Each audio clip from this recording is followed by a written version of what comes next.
Well, alright. What's up?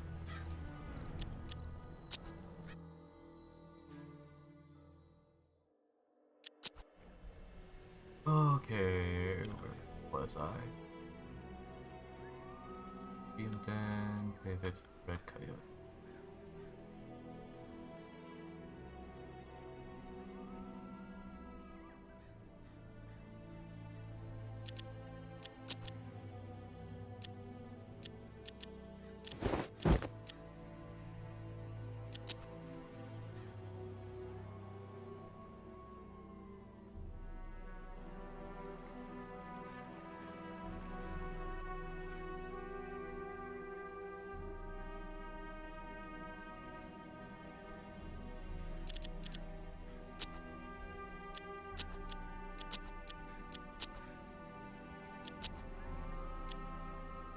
Sawmill was managed by Malcolm Topper, man of few words and quirky habits. If you could stomach the unpleasant sounds he made while chewing his teeth, alright.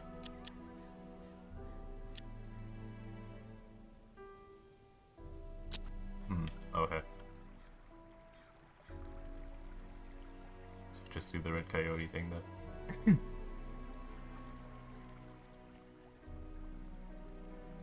Party arrived in front of an Indian teepee decorated with large skulls. Burly Indian man covered in scars sat in the middle of the tent, the floor beneath him stained dark red. Red Coyote neither smiled nor greeted them. It took the posse a few minutes to realize he was blind, despite the intense way he was staring at them. Undertaker explained he wanted to change his fate and lift the curse. Red Coyote cut him off, jumping to his feet and grabbing the gravedigger by the throat. He seemed outraged that they had arrived without tribute. The posse gathered that they could assuage this tribute by providing 10 ginseng roots. Are you serious?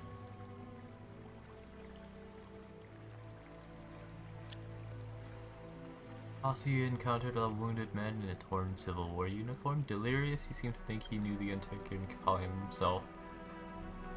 calling him Thomas Marshall.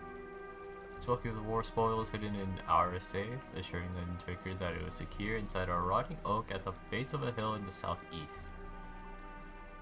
But the clerk who last changed the combination vanished, though rumors said he was hiding in the mountains. Sharing his story, the man looked relieved, as though he had just relinquished a heavy burden. His breathing became slower as a placid smile stole over his countenance. 10 minutes later, he was dead. One headman sat at the entrance of the bridge, wrapped in a poncho. He recognized Harrington, introduced himself to the rest of the posse. Bloody Bill had been a successful bounty hunter before he lost his hand. He and Harrington had some history. He offered to teach the posse what he called handy trick for a fee. It wasn't cheap, even the discount rate he was giving them. Fine. In the end, only one person was able to grasp the complexity of this strange ability.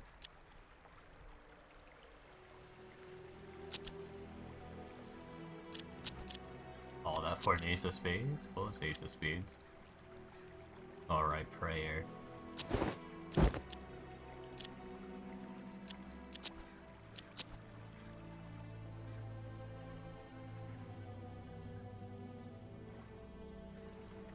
Safe location.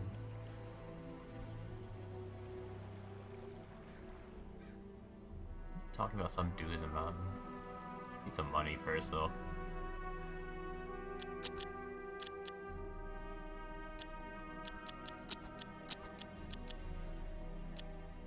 No, I don't have anything else to...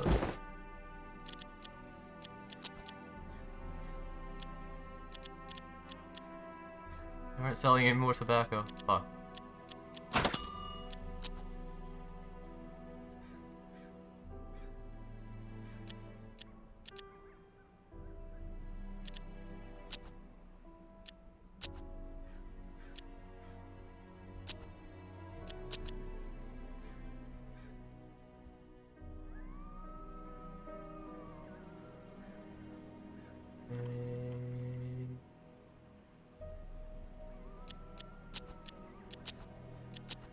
Need money.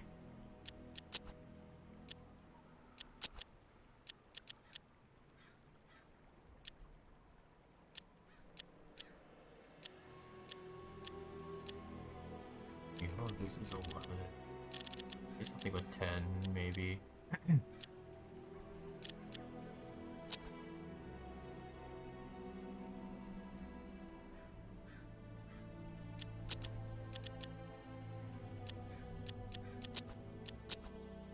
Wait, that's too much.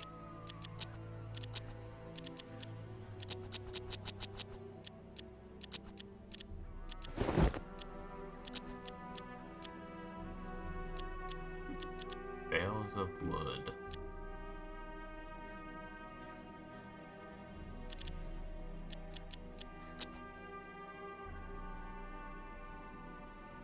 So maybe I can sell them opium.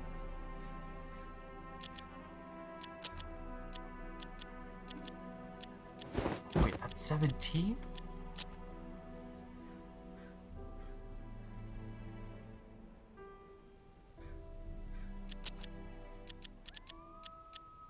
Tobacco. Am I waiting? No, I'm poor as dirt.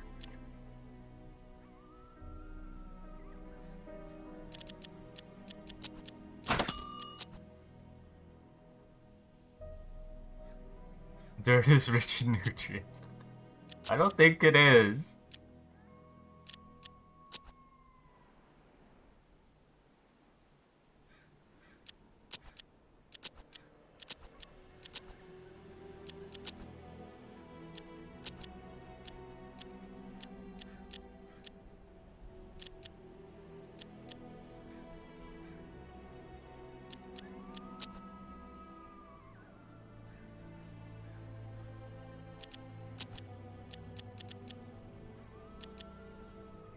Why is the tobacco getting cheaper? Fuck!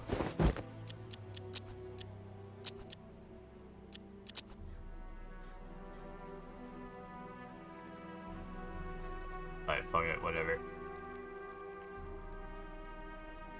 Opium Den was that rare business that could increase profits while displaying omnipotent misery to its customers. The room was filled with beggars, cowboys, and foreigners of all kinds. A Chinese man was dozing off behind a table opposite the entrance. It could only be Jingle Tommy.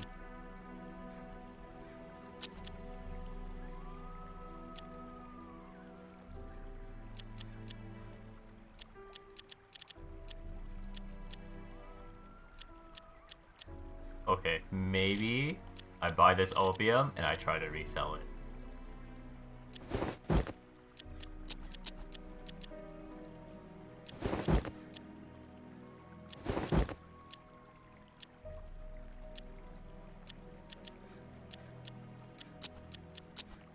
Man goes into death over opium.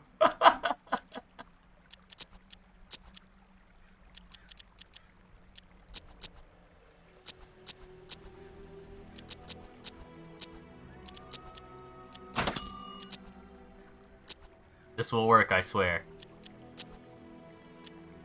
Jingle Tommy smiled without opening his eyes and spoke in a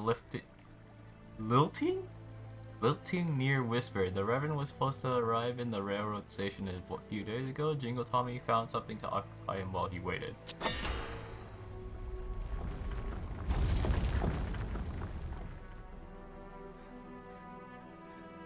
Uh-huh. Okay, first of all, let me try to sell this.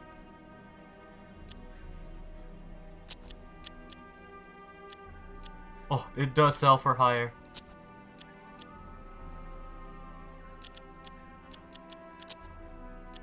They have no money!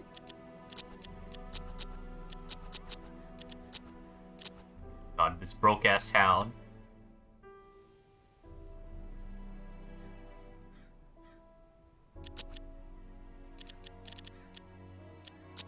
Buy my opium.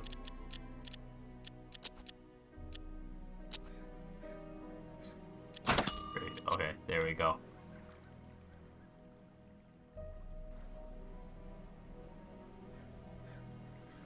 I need to find some place to rob. I'm broke and I'm losing all my food.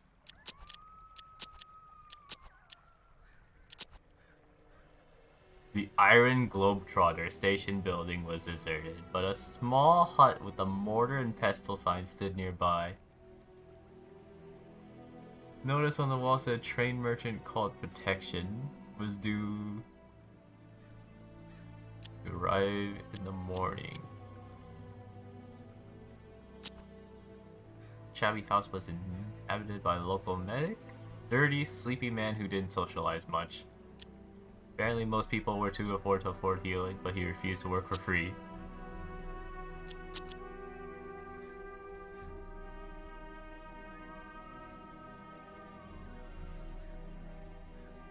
We found a damaged wagon. After investigating, Harrington determined it came from the west, but had been intercepted by people coming from the north. The people then took one person from the wagon and rode back where they came from. The wagon held several interesting items, but the weather was deteriorating by the minute. A vicious sandstorm looked to be brewing.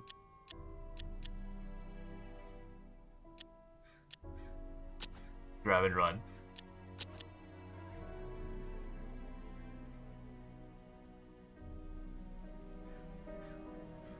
The tracks led them to two ruined buildings on a hill overlooking the river. Inhuman laughter and howling emanated from the compound. Harrington scouted ahead, returning to report the compound was inhabited by men following the orders of an insane cultist they called the Mad King.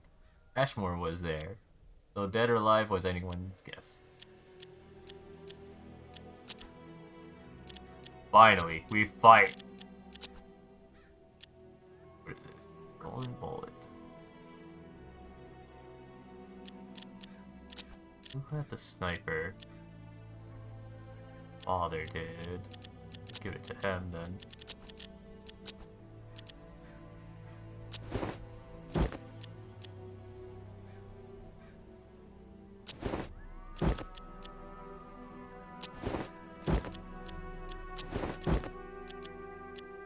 Wounded enemies. Okay.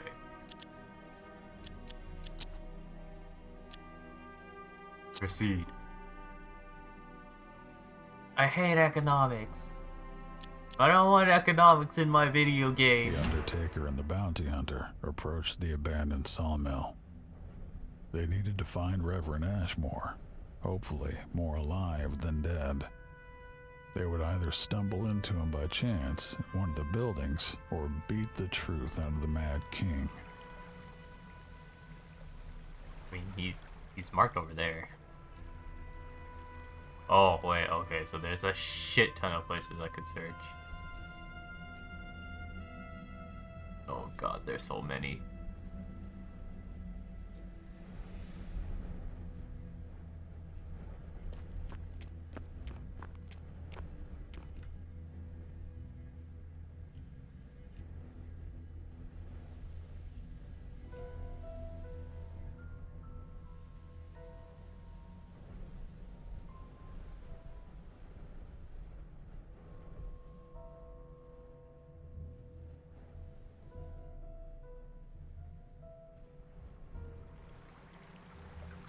So Mad King is over here.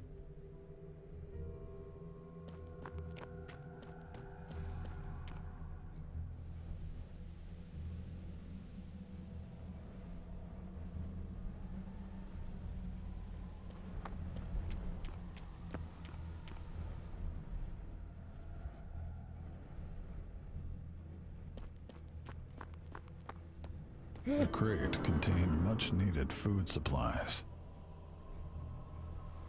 Food.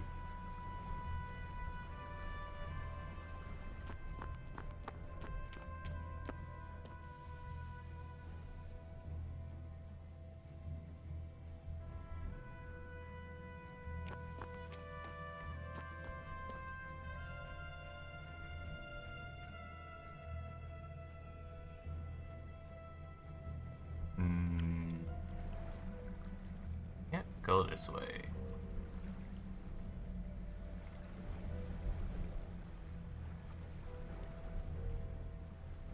Yeah, I can't go this way.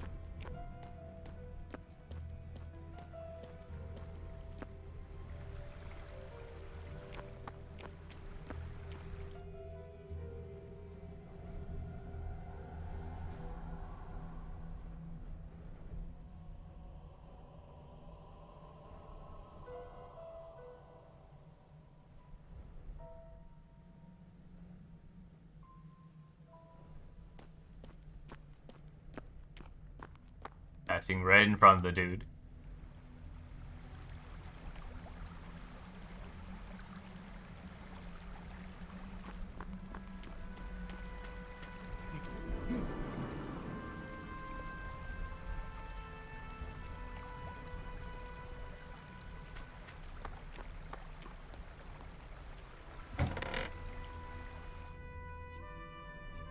More food was found. A blessing indeed. What's up, Chaos Zero?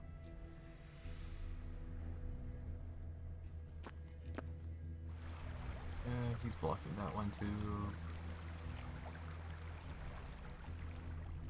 Let's see, I'll probably pass up here to get that food. This one I probably have to subdue.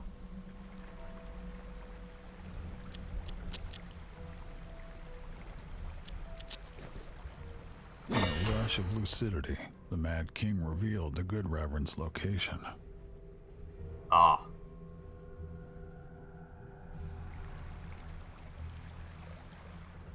Ah.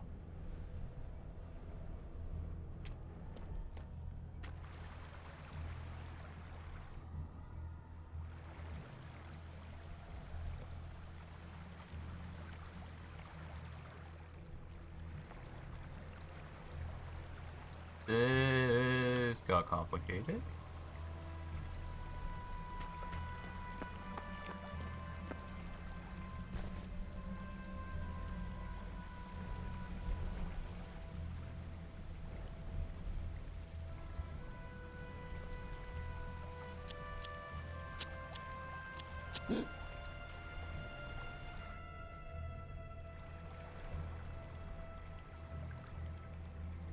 Time to twirl. What?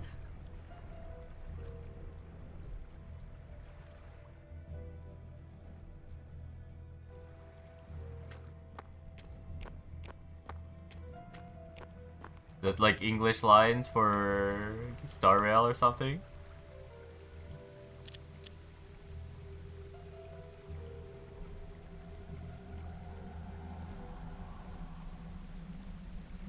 Guess if I pass through here, I can avoid having to subdue this guy for now.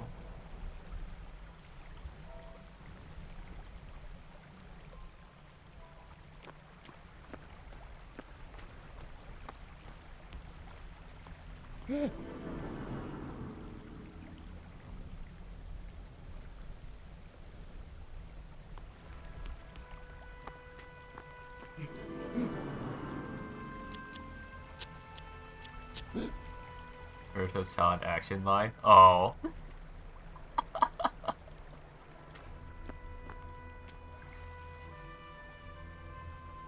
But I love Urta.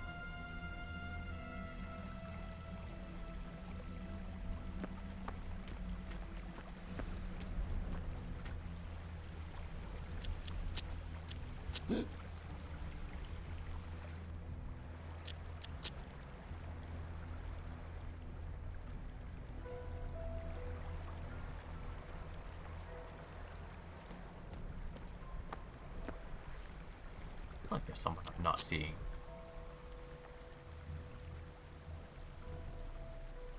Cannot threaten enemies when other enemies see you. Oh.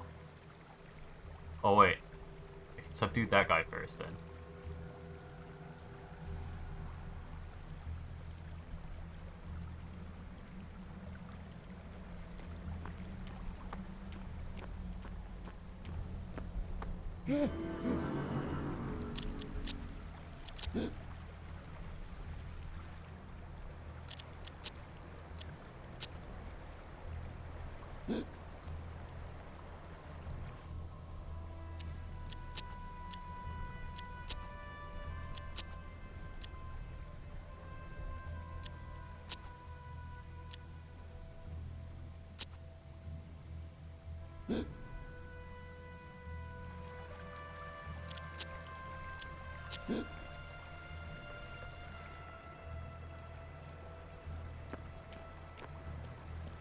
The third crate was also packed with rations.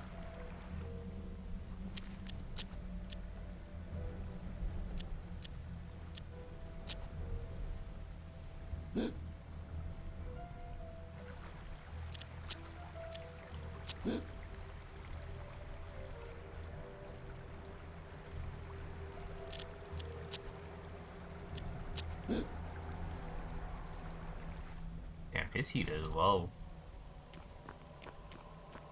More found food. A Okay. real cornucopia. Now we're done.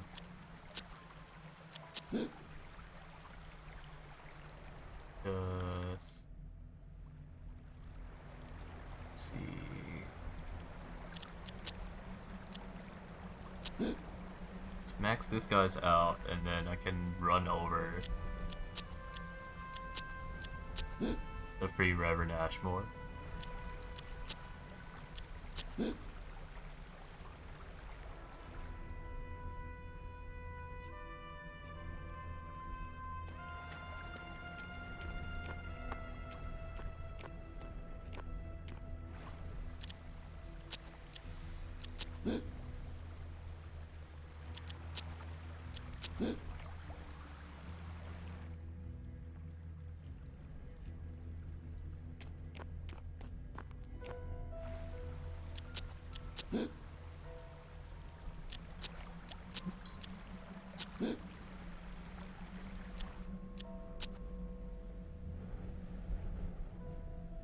Not the other MEC, really?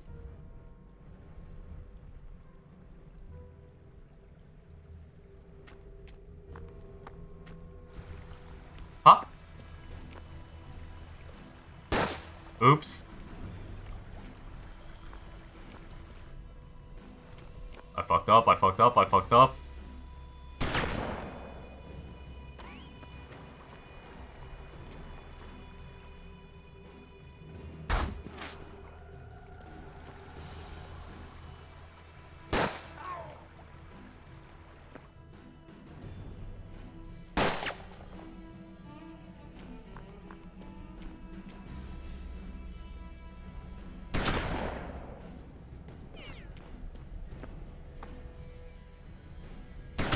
Ow, holy shit.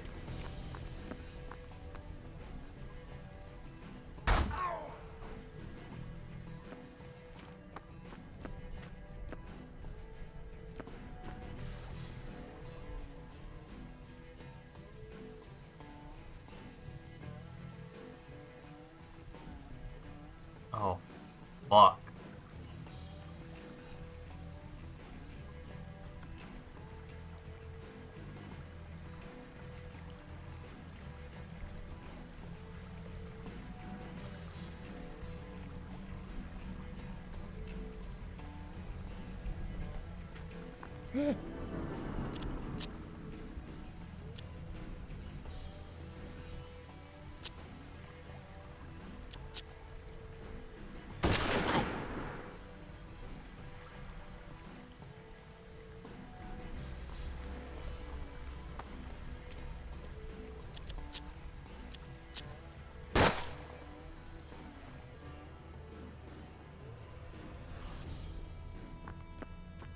As the Reverend promised his saviors a lifetime of prayers, the Undertaker looked for a way out of there.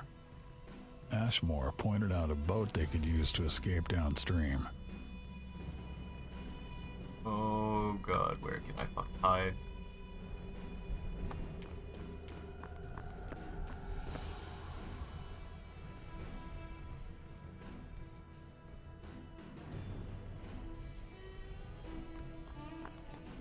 Shoot that guy from here? No, I can't. Oh, fuck, he's so dead.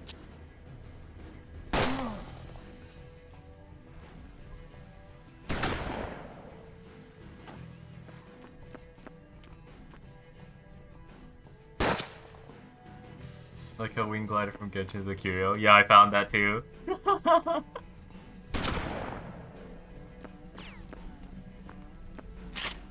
It's like describing the feeling of gliding in Genshin as well. Where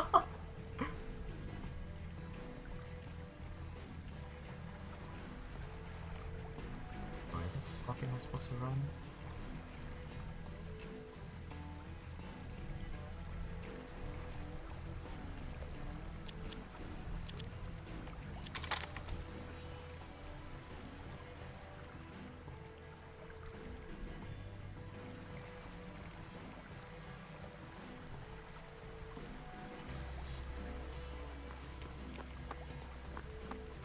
So Silver Wolf actually took time to go test the gun curio. Oh.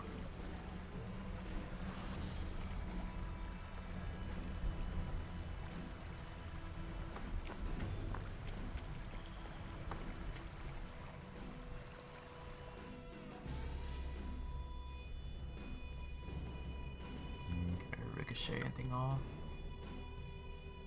This? Oh, press it.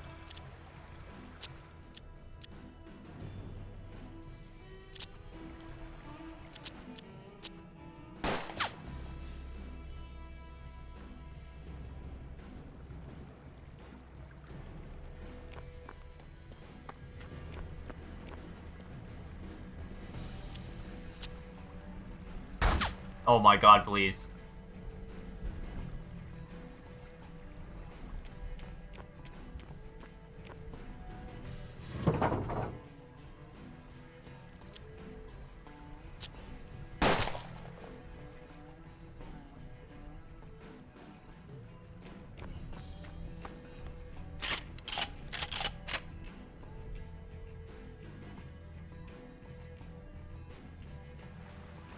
Oh.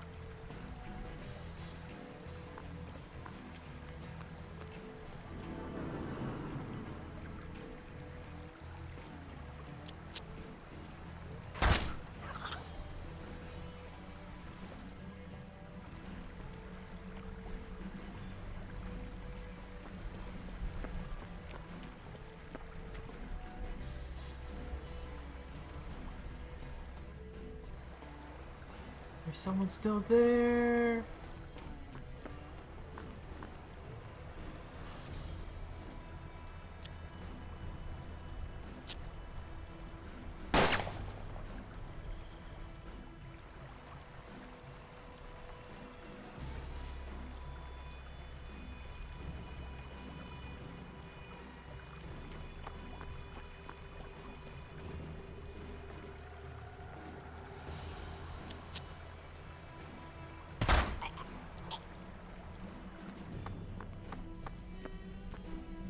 No.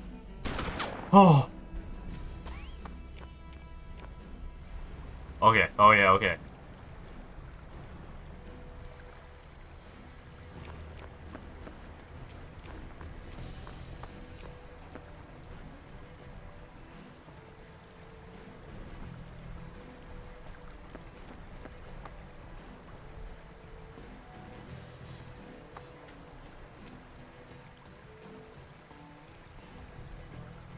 Do I just?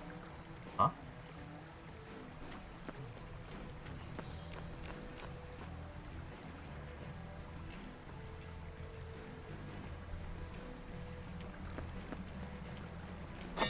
Okay, there we go. Actually needed everyone that time. God, I want better characters in Star Rail, but I keep pulling dupes of other characters.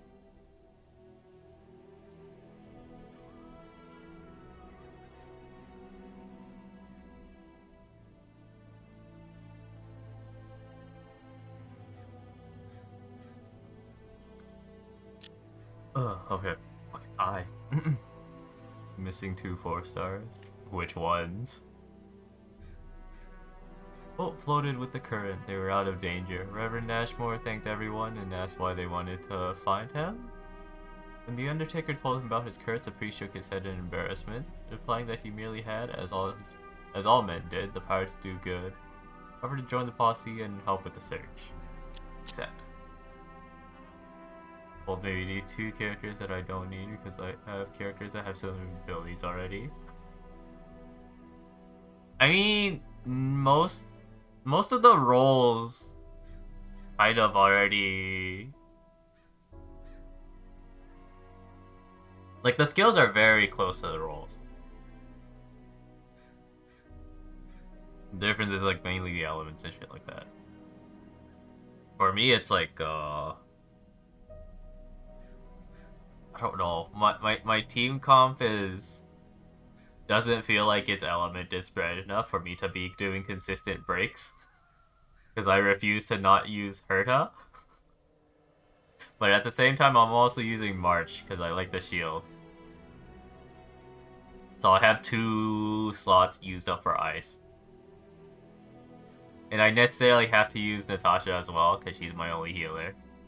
So that means I only my 4th slot has to be filled for whatever element I'm missing, and it's like not enough. Violet first, then Polta got me Natasha. Well, Natasha's free anyways. Your comp is way too passive. Yeah. I don't feel like I have that many good offensive characters though. I have Yang, but he would just be another ice. Because I refuse to not use Herta.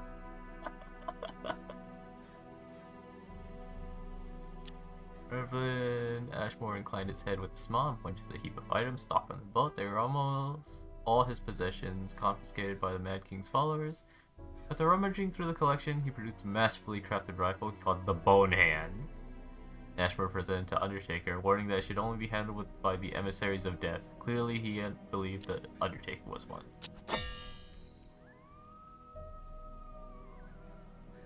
Dan Hang is perfectly fine, single target DPS.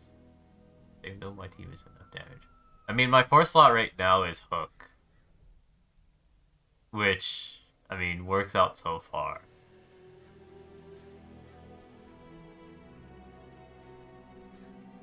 Maybe I should put in a Hunt character for actually just murdering something. Since I have Berta for AoE already.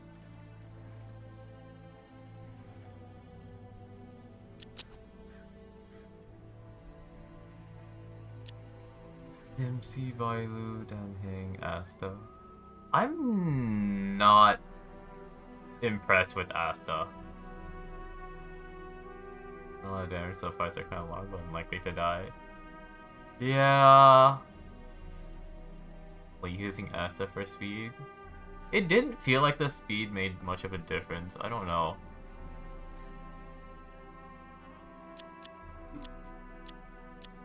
Like her damage is like incredibly low.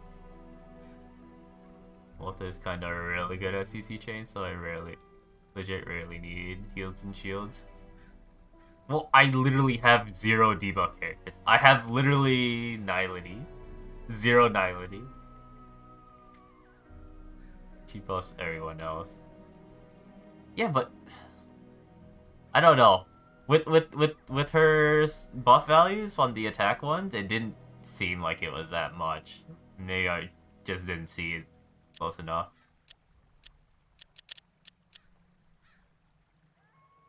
This is literally a rifle with a bone hand on it. Commissioned specially for exorcist work.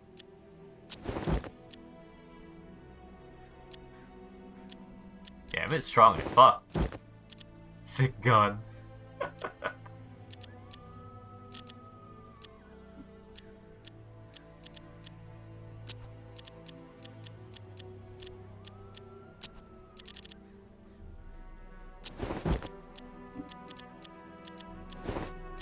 Let's make him spam golden bullet.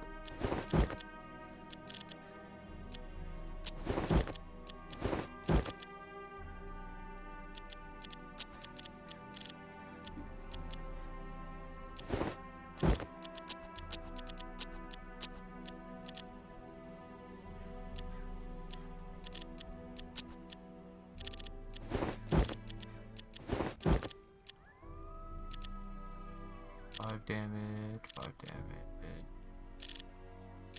It's the same.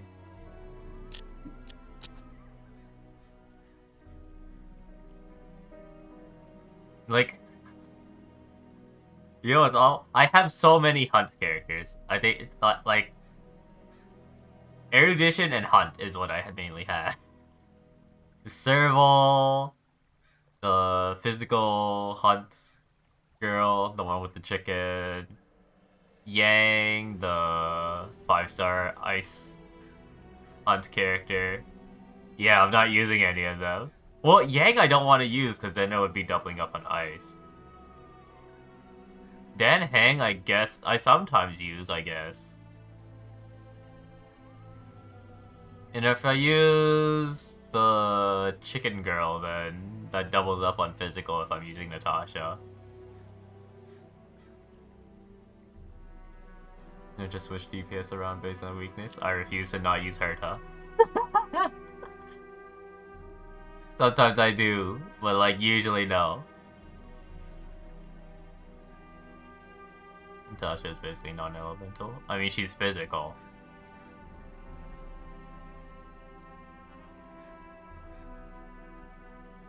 You're rarely using her attack. I mean, I have March shielding.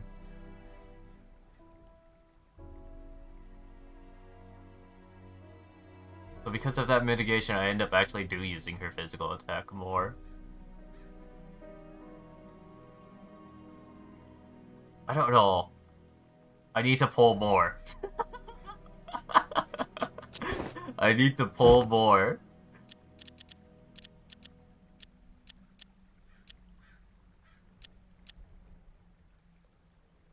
I want to pull more. I'm running out of currency though.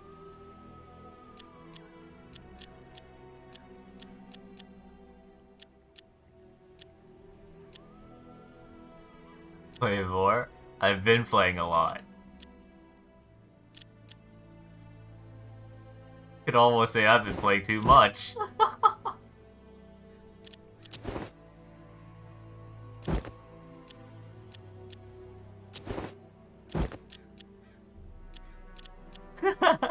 Yeah, exactly.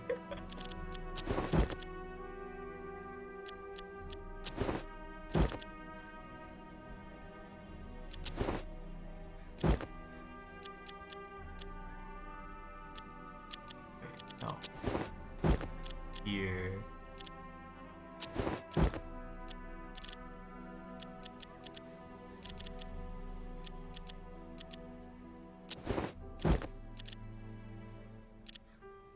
Man, is that a luck region other than the fucking shadow one?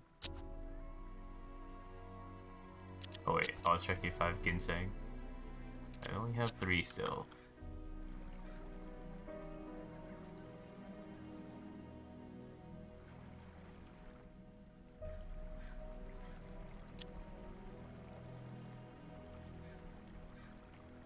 Harrington saw something glittery by the side of the road. His eyes settling on an empty whiskey bottle half buried in the gravel. Investigation turned up a note inside. The message read, Alpin, my dearest companion, this will be my last message. I am leaving this impious land to the rats, snakes, and coyotes and travel to the old world. I won't be another skull in the pile. Should you need assistance in your travel, try the post office southwest of Ghost Town. Good luck, amigo. Jingle Tommy welcomed Reverend Ashmore with a smile. They smoked a little and talked about old times. Tommy gave the Undertaker a bag of opium as a reward for his assistance.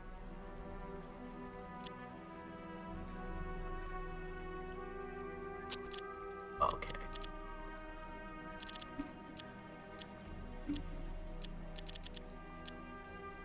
Buy more opium so I can sell it.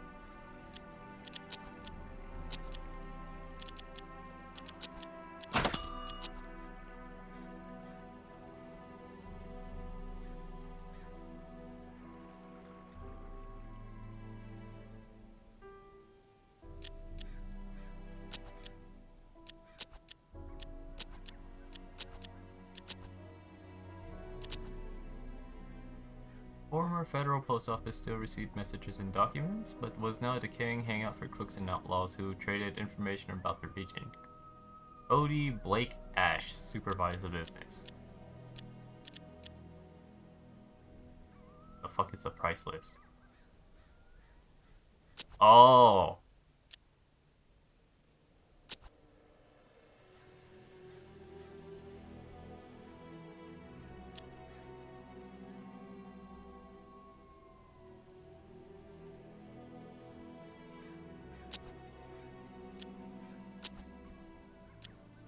Is this only for tobacco or opium? Priceless is 4.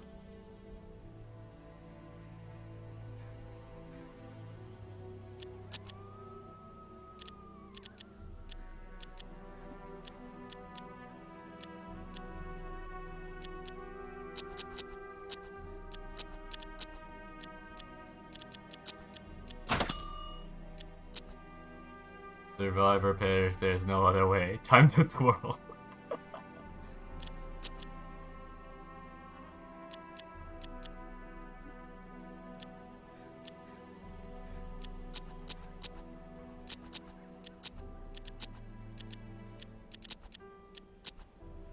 Oops.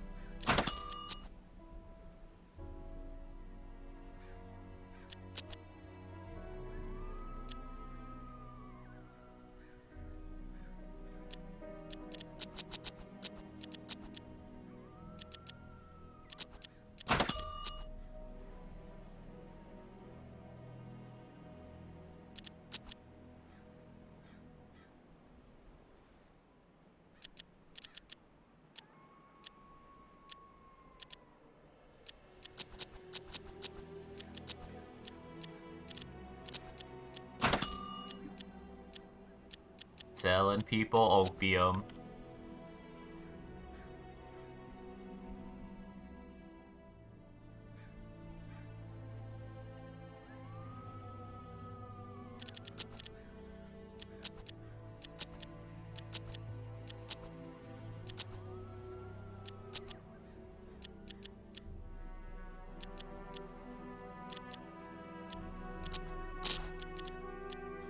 Well, he doesn't even have money.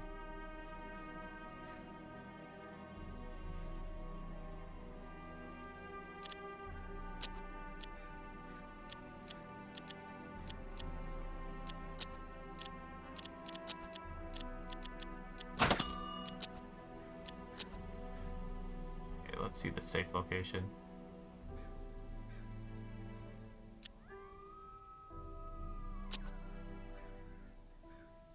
There it was, a giant steel safe full of treasures plundered during the Civil War, with a round rotating 3-step lock. The code consists of 5 rotations, each in alternating directions. Don't have the code though.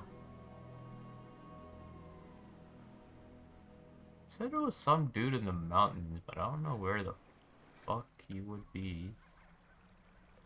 Because there's no point of interest to travel to.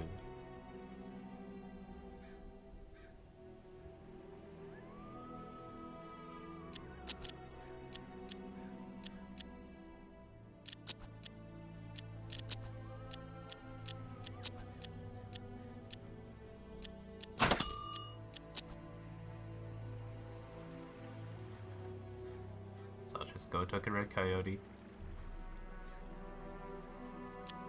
Is your damn ginseng roots.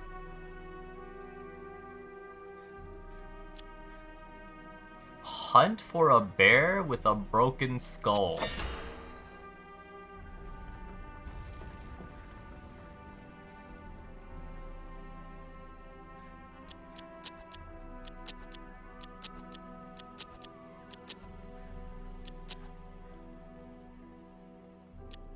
Undertaker discovered a waterfall. Human skeleton lay at its edge, stuck on an old rock.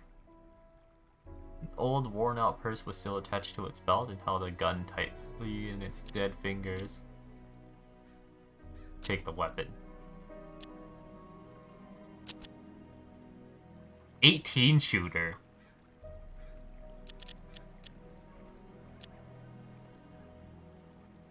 Outrageous contraption featuring an oversized magazine for extended firefights. 4 damage.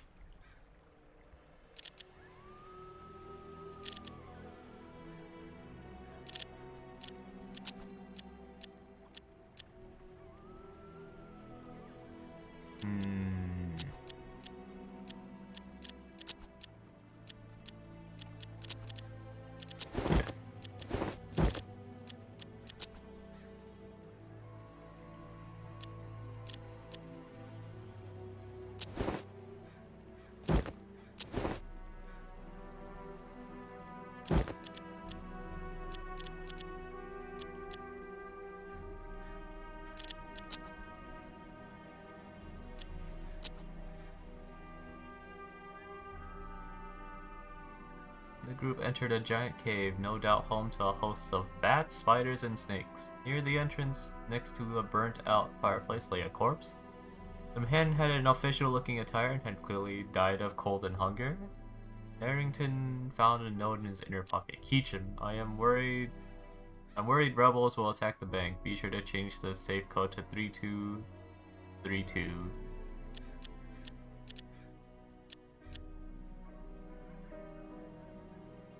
Torches to light the way.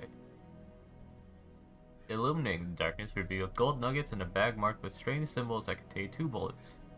However, the light seemed to enrage a flock of bats, which now swept down on the posse. Everyone escaped, but they were bleeding from the bites and worried they contracted some sort of disease. Fuck! We gave them COVID! No!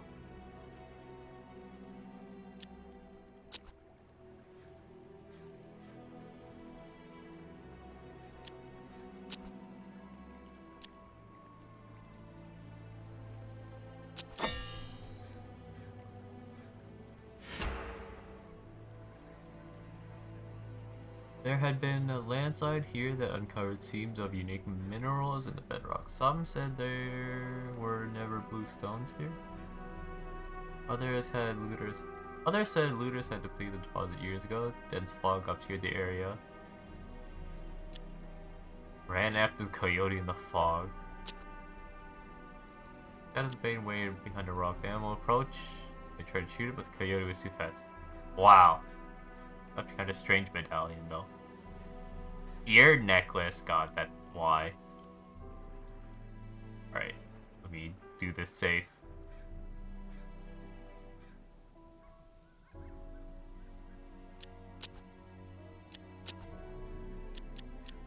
Three. 2. 3. 2. 1. Nice. $200.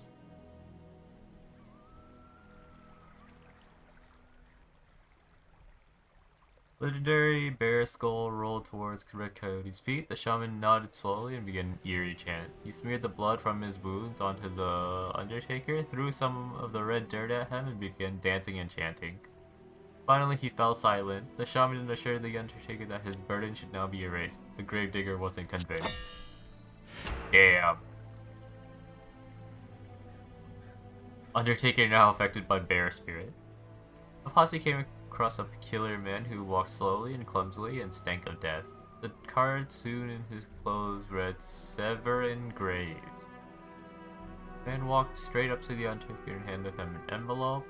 When asked about the contents, he pointed towards his soon shut mouth and walked away. My God. The letter in the elaborate script read, I hear you're trying to find me. I am told you are a handsome man, and I fancy the pleasure of your company. Enclosed are the directions up to my home. It's a swamp, but a cozy one. Elena the seamstress.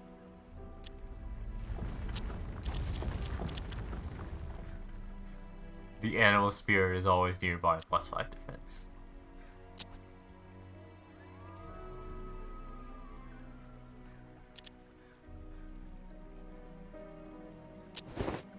By enemies during setup stage, sure.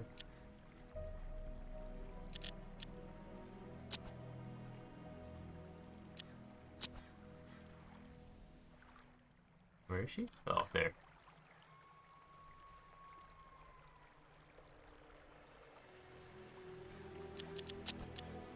Oh no, I'm running out of food.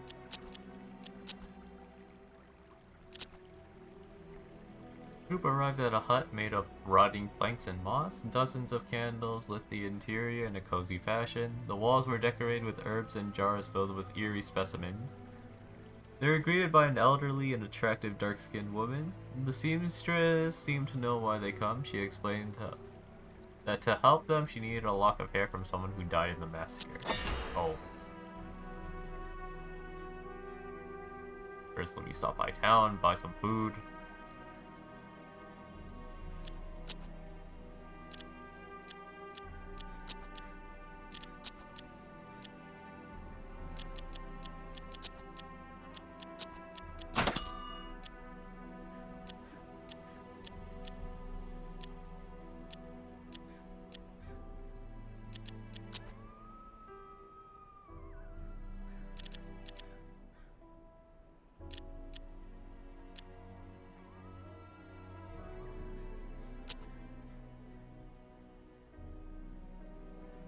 Undertaker couldn't bring himself to exhume his friends. Instead, he uncovered Bloomberg, a local gambler and perfume aficionado.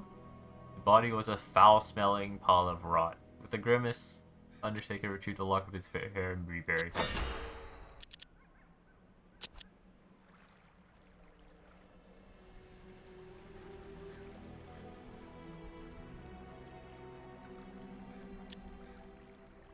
Undertaker presented the old seamstress with a lock of hair. The witch mixed the hair with herbs while muttering spells in an unknown tongue. She spent many hours at it before giving up. She said that she'd never seen a curse this strong. It was as though it came from the Lord of Hell himself. She knew no way of lifting it. Before the Undertaker could reply, the seamstress tucked Charrington's forehead and he fell unconscious. When he awoke, his aging eyesight was rejuvenated and he felt reborn. Nice. Sight cured.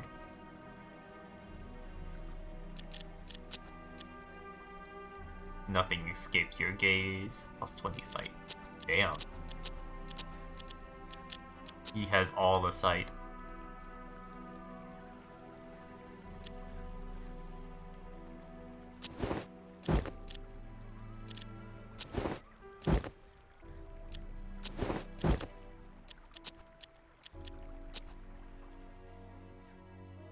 Back to the hermit.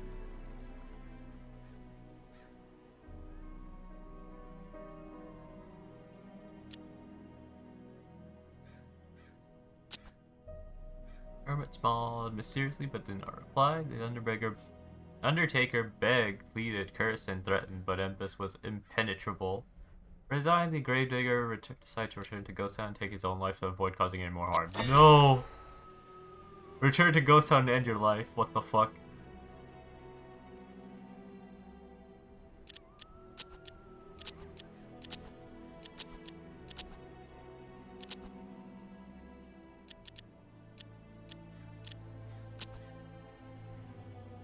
Harrington returned from patrol, reporting increased cultist activity in the area. The Undertaker told him his decision to end his life and asked for his help. Reluctantly, Harrington agreed. Undertaker decided he would not die tonight. He wanted to make sure his companions were ready to fight the cultists.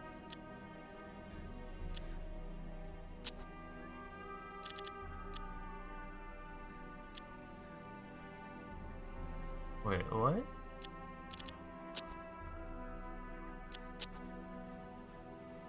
Maybe I should do this.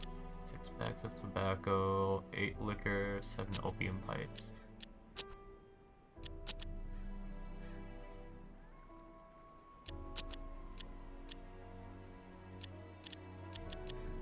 Let's see.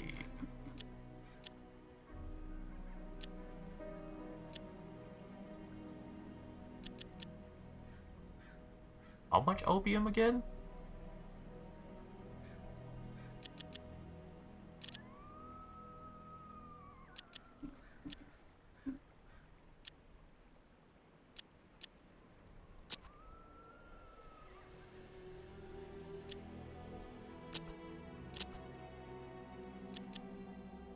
Six bags of tobacco, 7 opium pipes.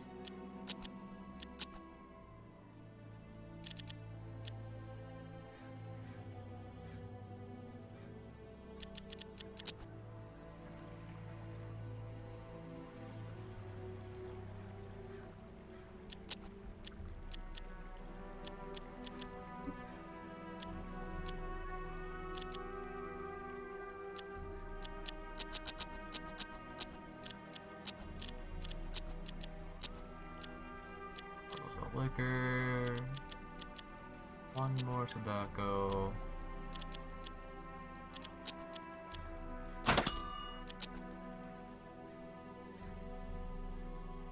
I need a place that has opium.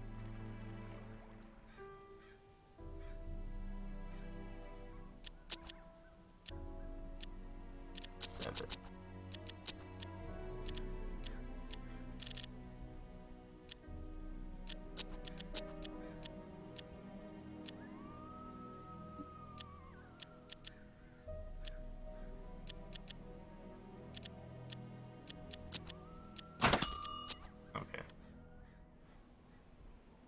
see what this does.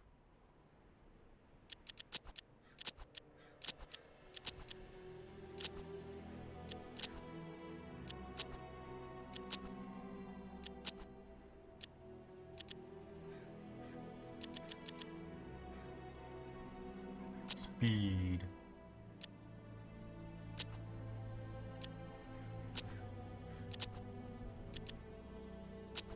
Wow, all that is just for a buff?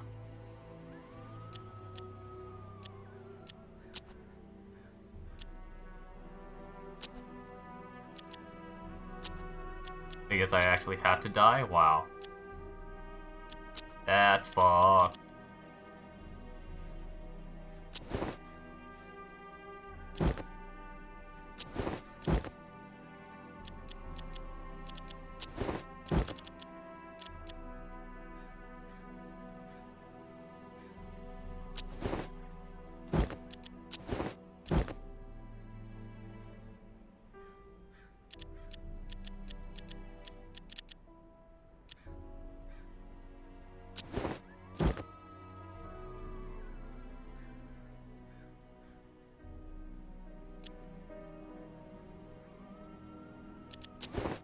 Let's give him HP.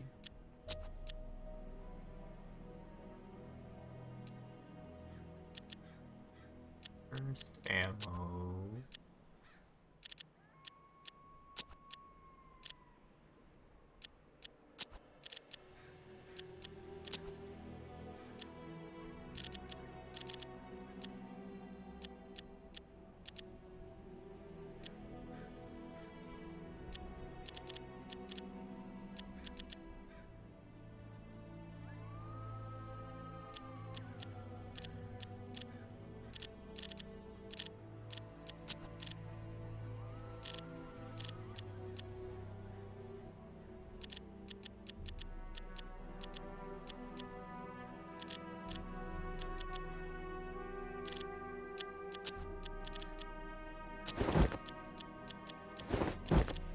First ammo.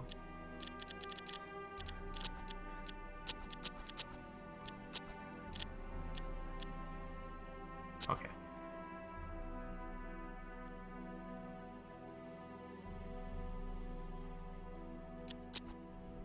Your father asked Harrington to end his life. He saw no other way to protect the innocent from his curse. The old bounty hunter agreed, promising to give your father a proper burial. Wow. There's nothing else.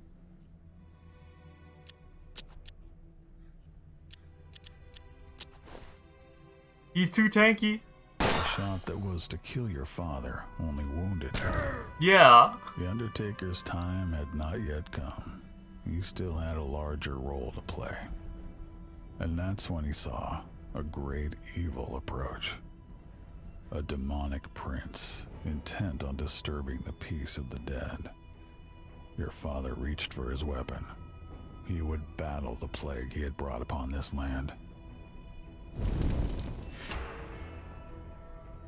Oh God. Kill the demon prince. Don't allow any altars to be cursed.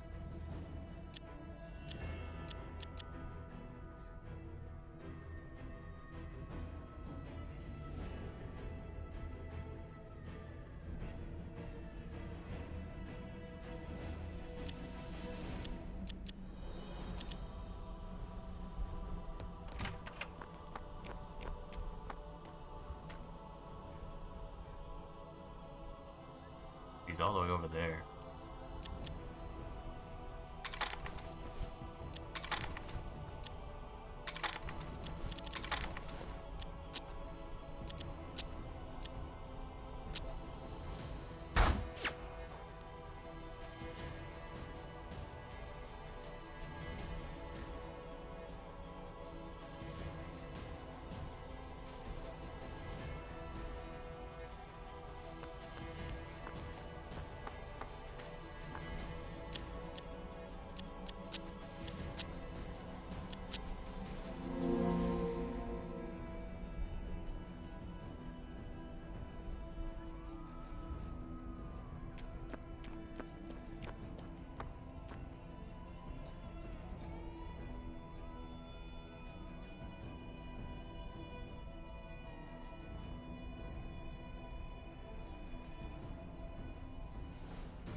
It's just this one guy, right?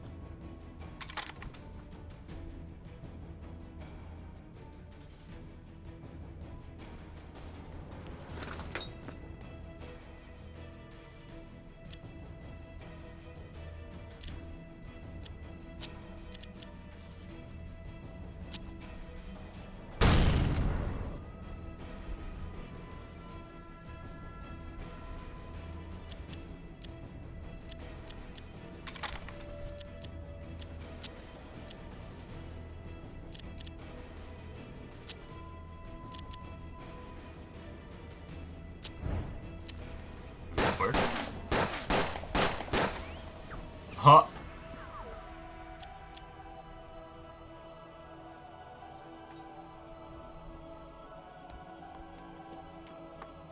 Oh, there is more people. Fuck.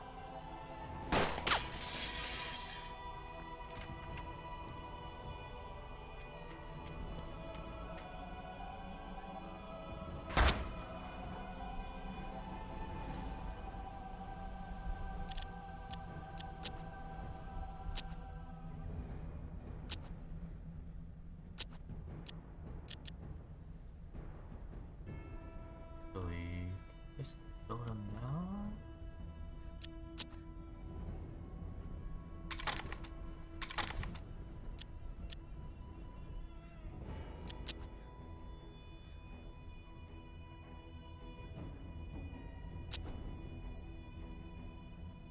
About that 20% chance. Dude's standing right in the middle of the streets, and I only have a 20% chance to hit him.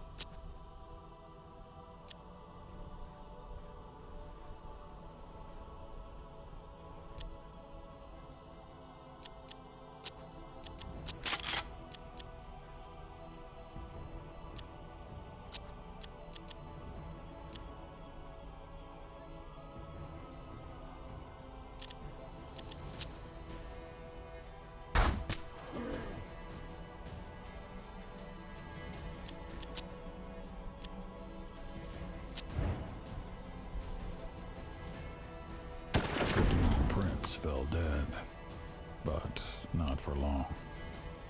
He used his dark powers to take control of one of his followers. Fucking knew it.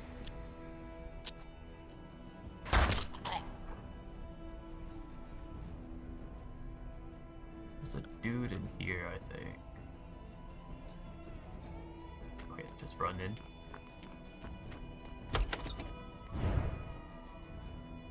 Oh. Yeah, I don't want to be here.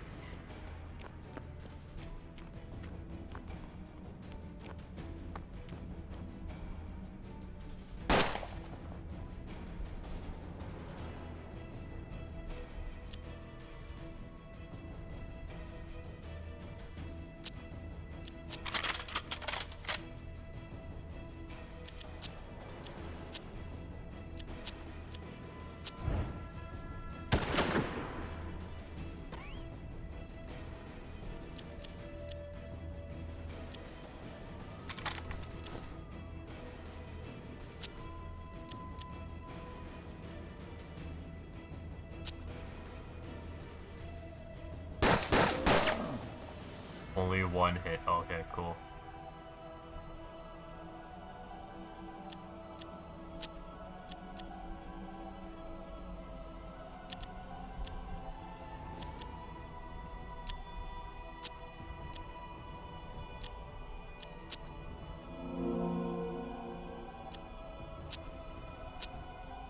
You're just fanned.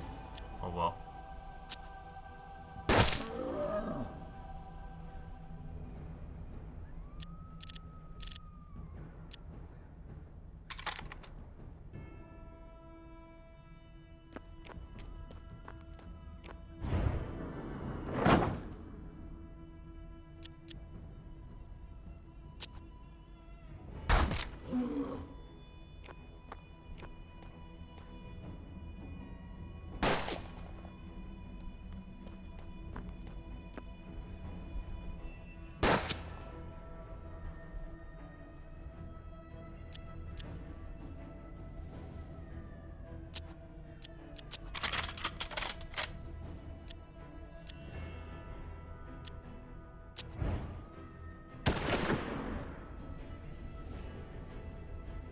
Wow, that's still not killed?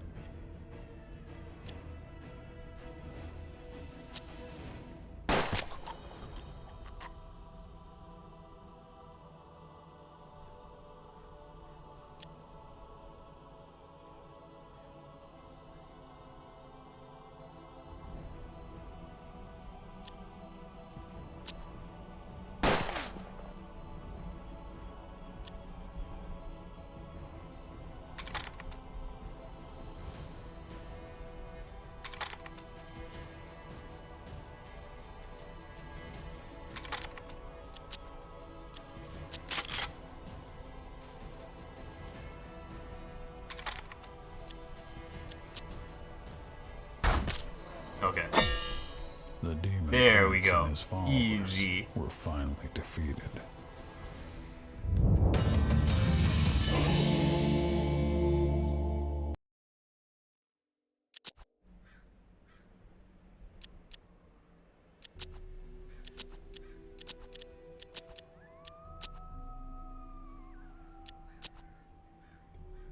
In the morning, the Untaker noticed one of the candles he saved from the demon prince was still lit. In fact, it didn't look to have shrunk one bit. Heartened, his first thought was that this candle had the power to light the way for both the living and the dead. Thinking it might come in handy one day, he pocketed the trinket. While the Undertaker dug graves for the cultists, Harrington perused the map he found. A hideout was marked to the south. Apparently it was a ranch that flooded and now sat in the middle of a swamp.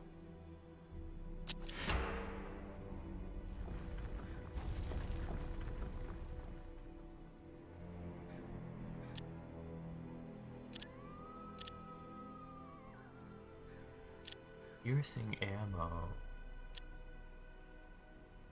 God. A talisman with the fallen gunslinger's eye embedded into it. Horrifying. Candle of the Dead.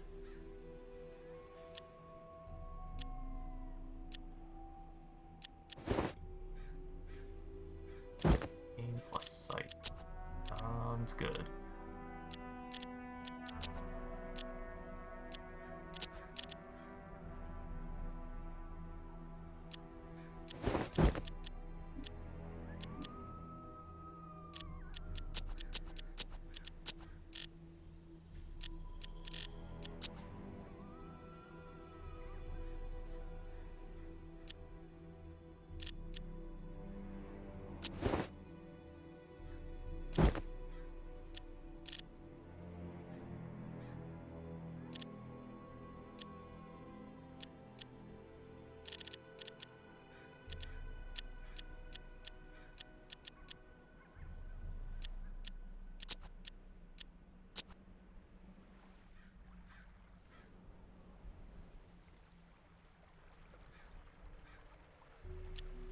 Group met a traveling salesman going by the name of Russ Mantia, though everyone calls him the Russian.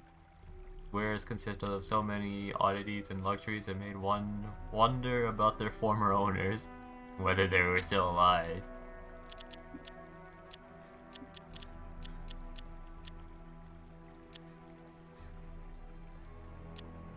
Eh.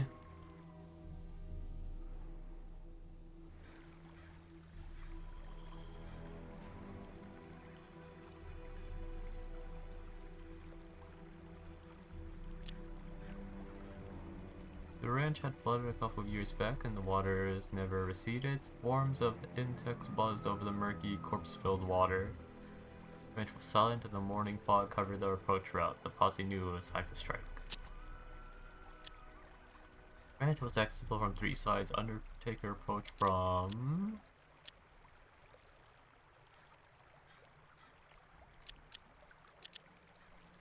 middle-sized, worn-out house.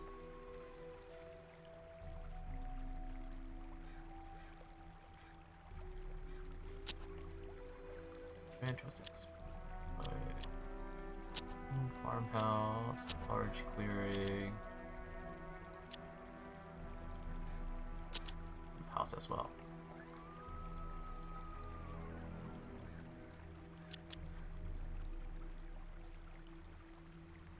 When the hell did father get a spine fracture?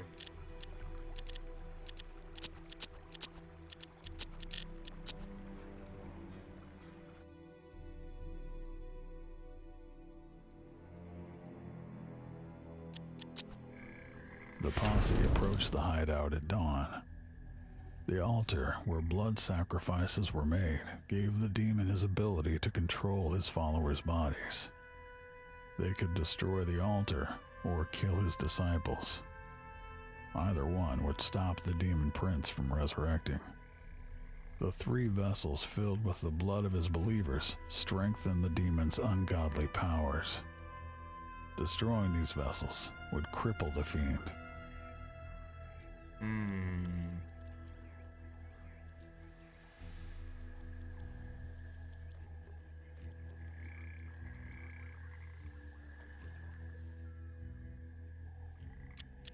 Where's everyone else? Oh.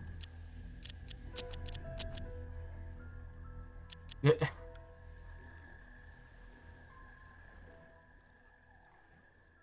had something else in mind when it said you could approach from 3 different sides. I'm pretty sure I picked different sides for these guys. What the fuck?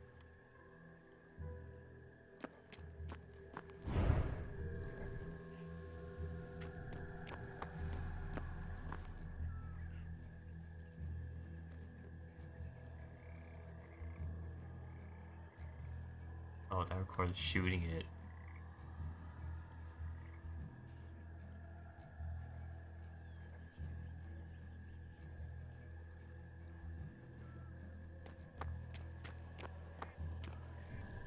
Okay, let's spread out first then.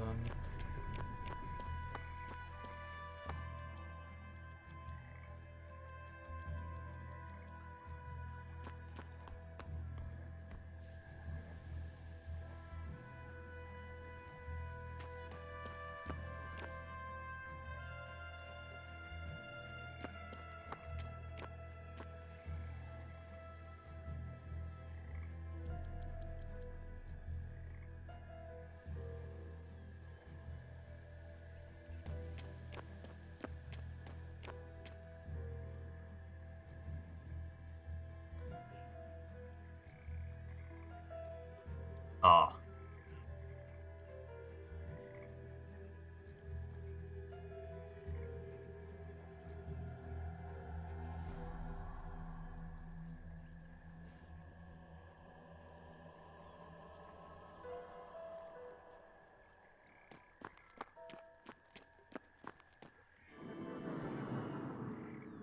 I fucking knew it.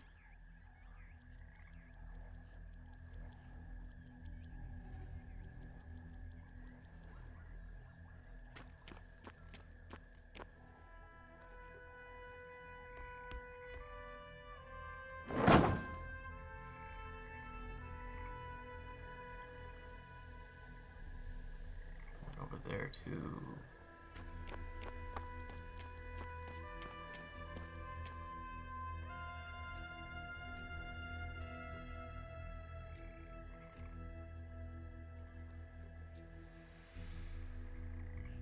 There.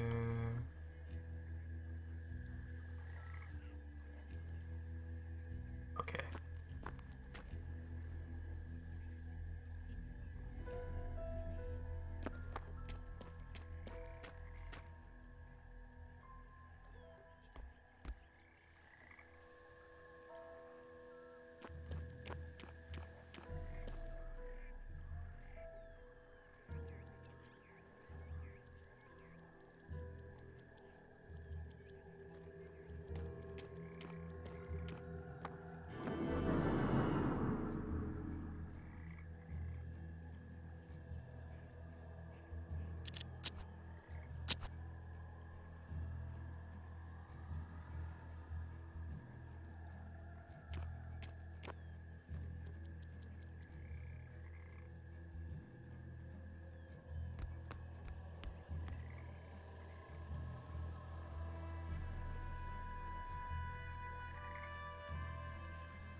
here. No, wait. Sand here?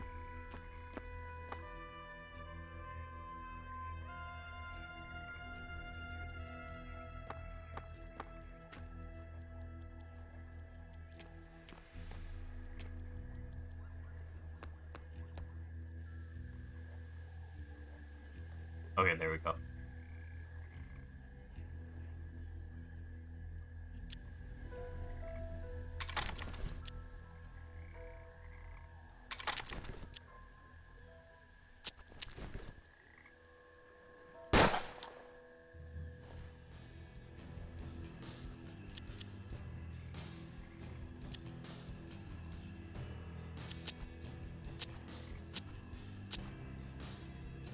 Damn, why am I so short on damage?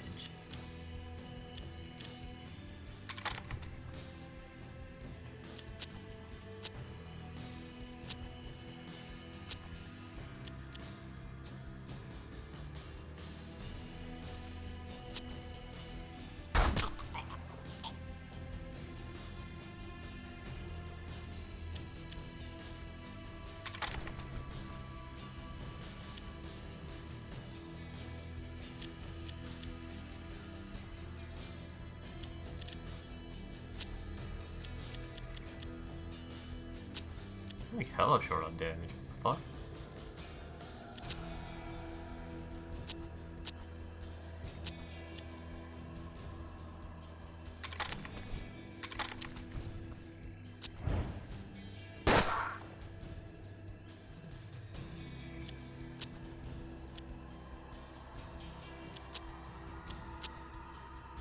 With the vessel shattered, the demon suddenly lost his vitality.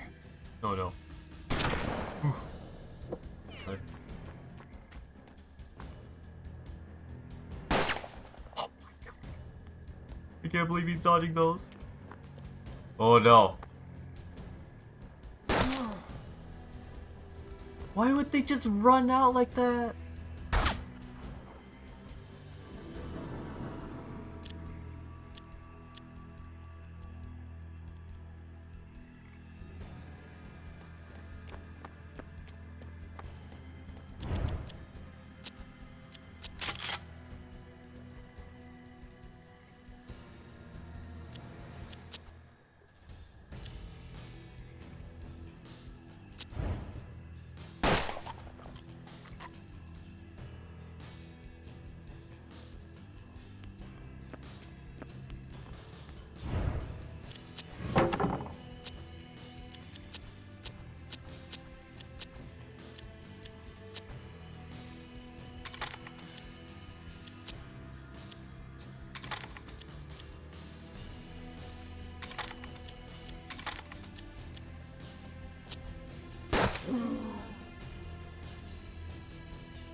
Blood spilled on the floor, and the demon lost a bit of his speed.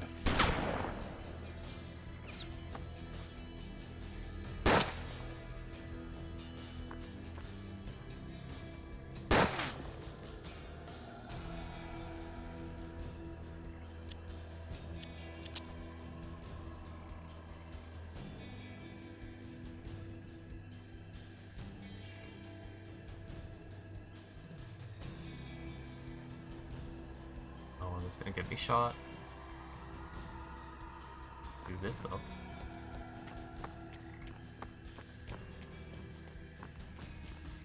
The altar lay in ruins.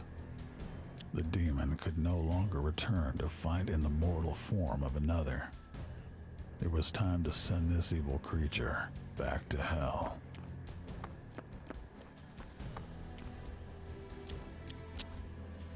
As the vessel fell apart, so did the demon's protective aura.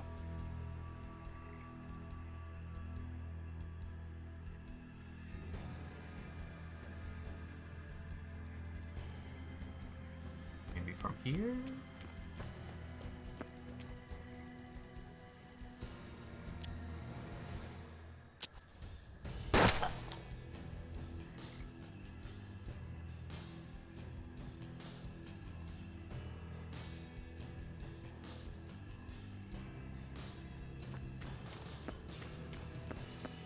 Should be able to barrage this.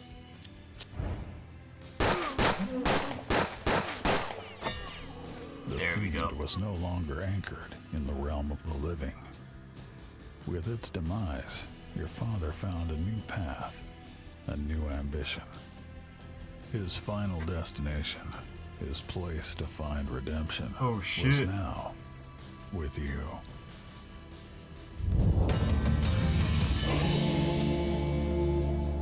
Oh no. He's gonna kill his son.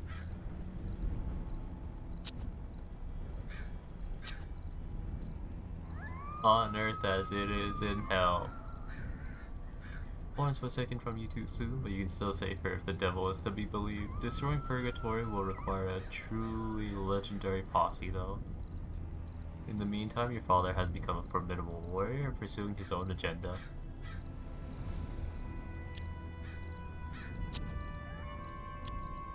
All wasn't lost yet.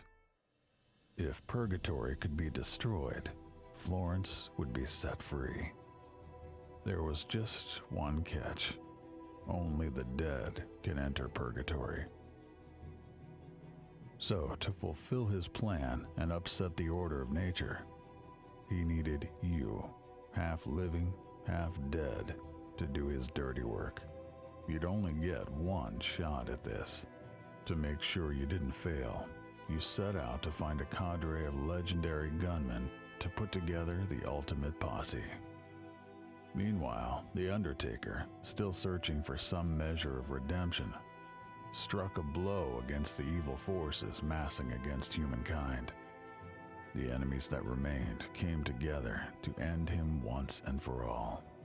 Chased, wounded, and trapped in an abandoned fort, he awaited their final offensive.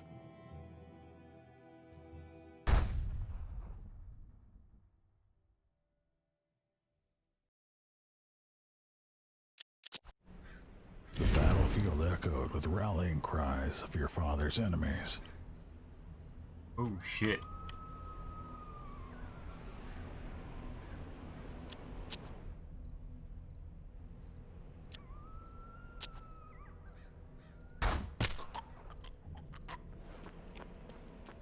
Achievement unlocked, fastest gun in the West. Kill an enemy in the very first action in a tactical encounter.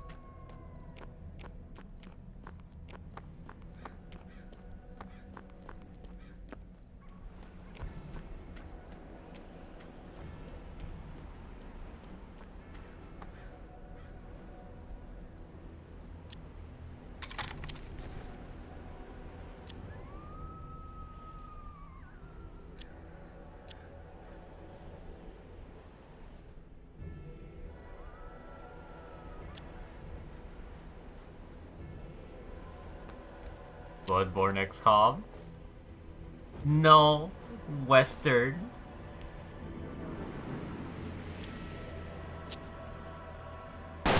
Can't be Bloodborne, it's Western. Got cowboy hats and shit.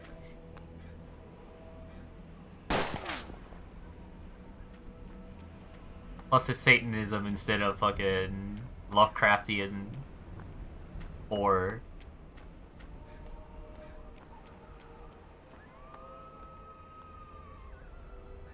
Kabuto movie XCOM.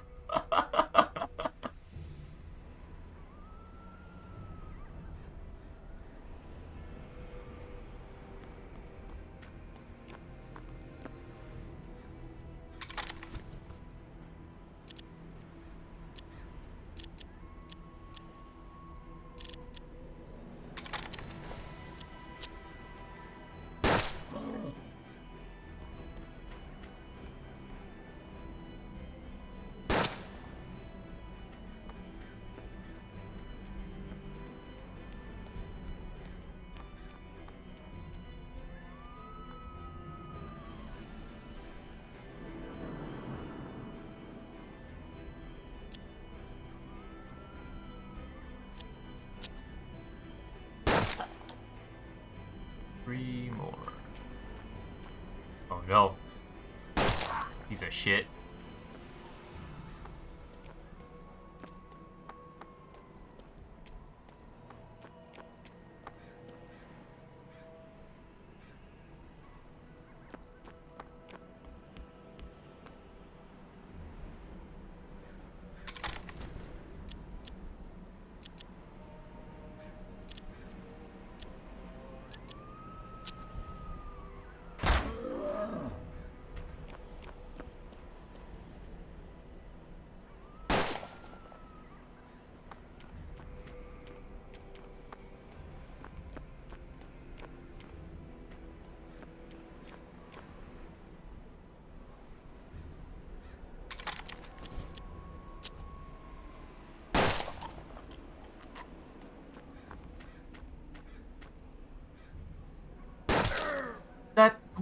What?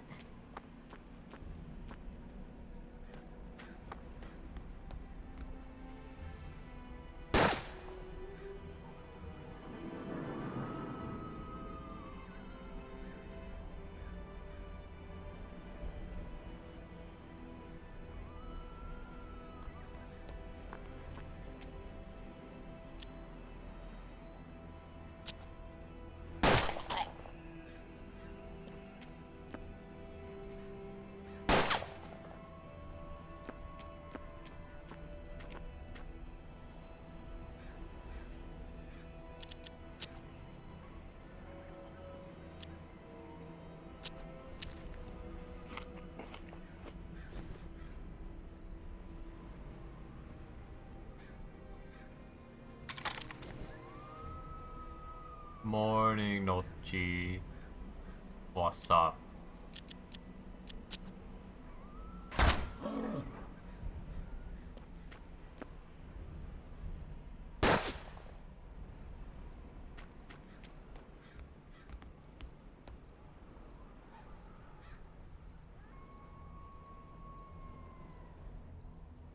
I can't fucking run anywhere.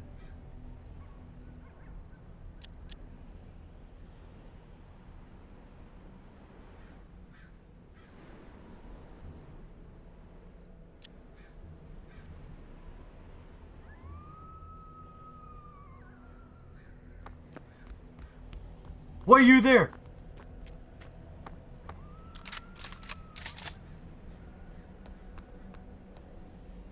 How are you? I'm okay. How about you?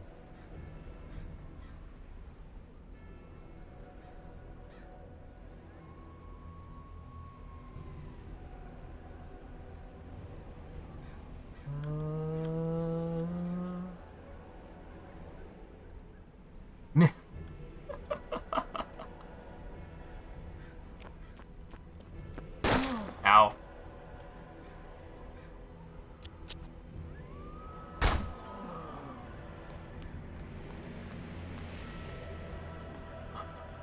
Me too.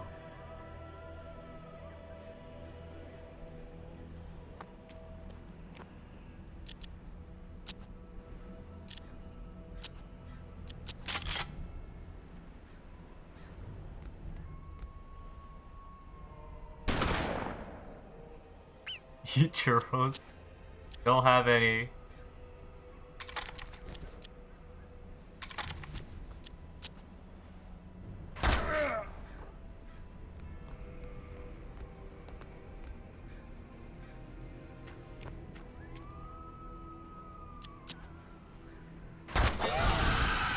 Oh god. The demon was reborn in a flash of burning brimstone.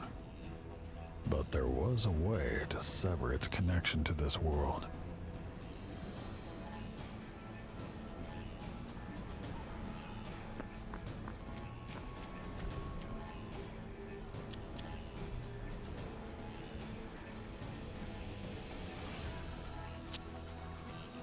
Or are we eating churros?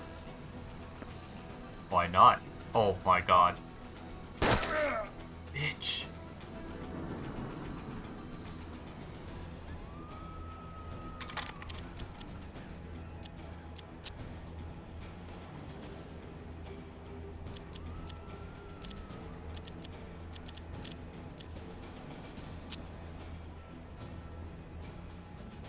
God, people in form of memes.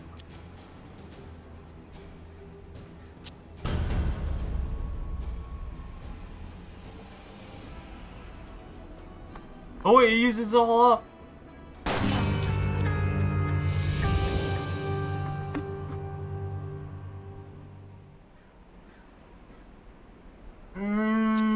Okay, fuck.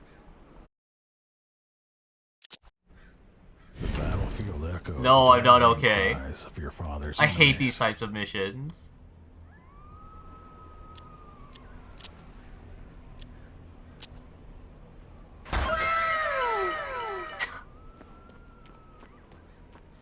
Okay, at least this time I'll just fucking destroy all of those things beforehand. God.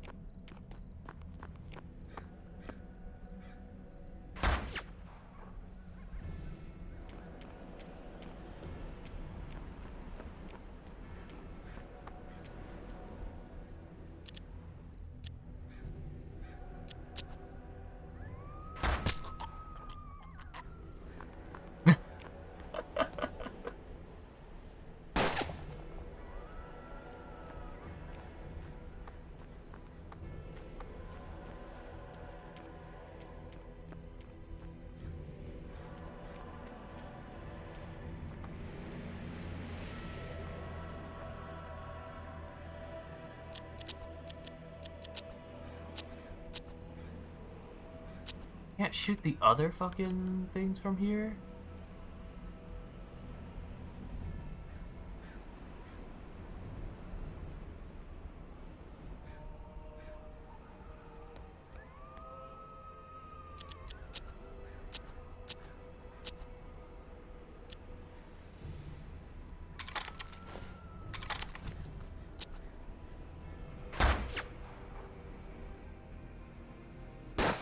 Fucker.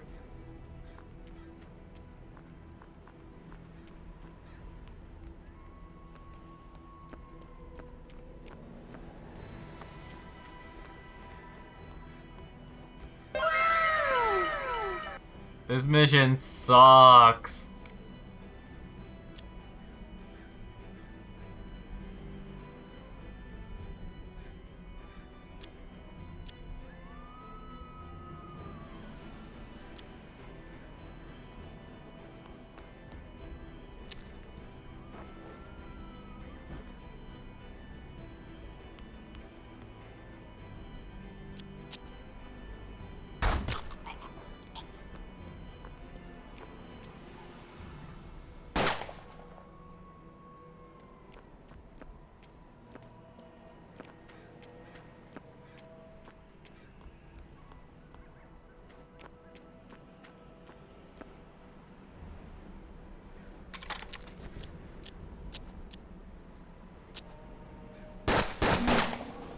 Okay, there.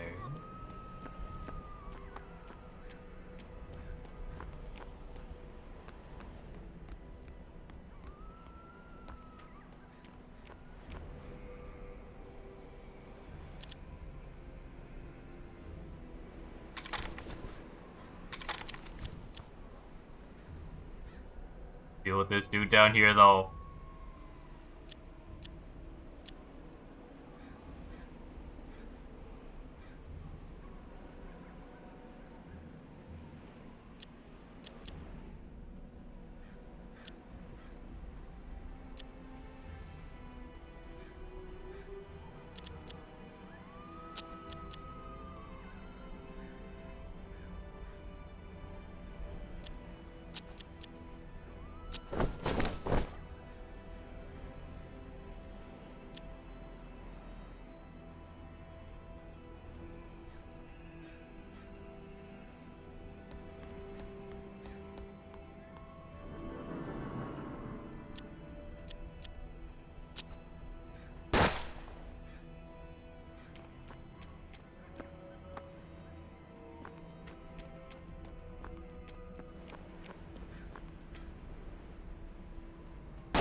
Oof.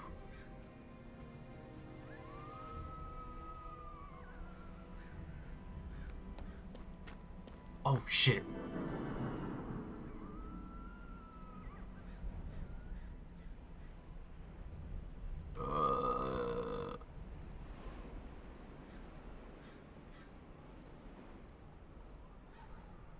Hmm.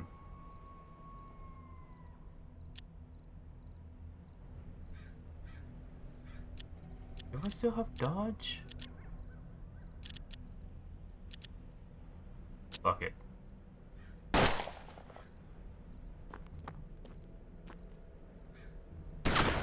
Nice. Okay, good.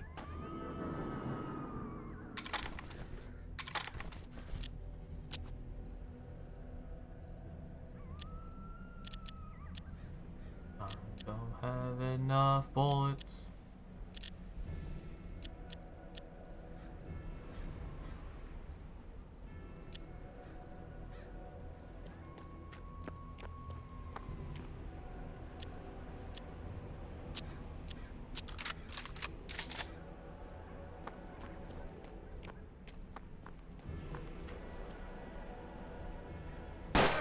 Can you not?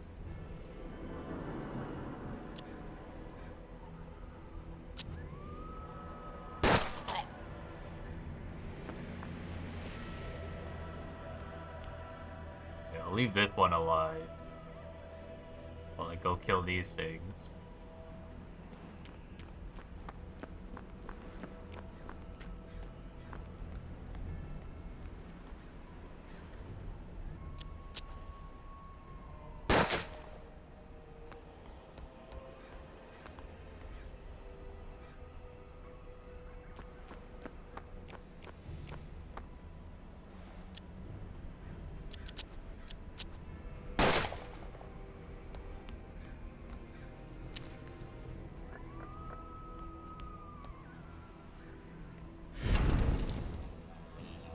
The demon was reborn in a flash of burning brimstone. Fuck! But there was a way to sever its connection to this world.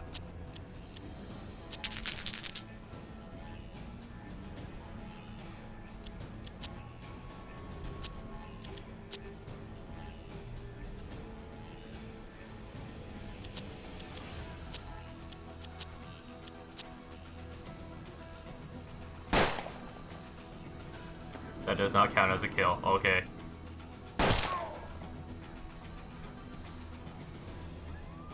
Oh my god. I fucking hate this mission.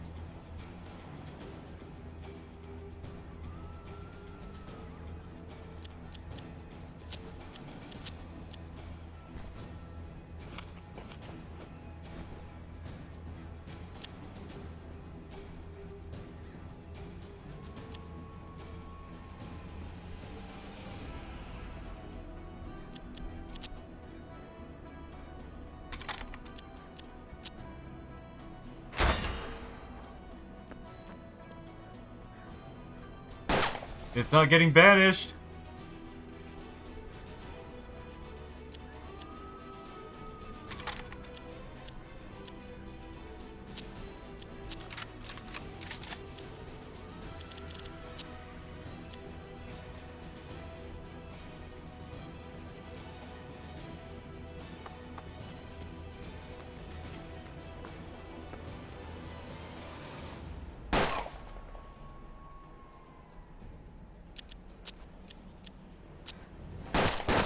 Okay, there we go. Alright, where's the last fucking dude?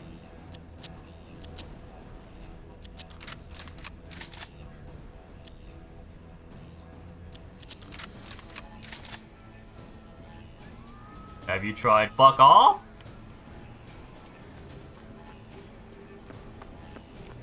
Yu-Gi-Oh sucks. You're toxic.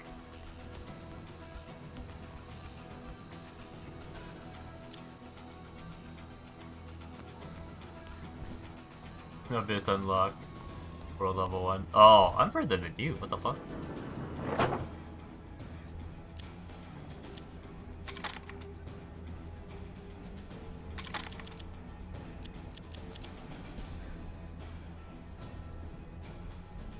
I still have to work. I don't know. You sometimes you play and talk in a way it seems like you're like way further.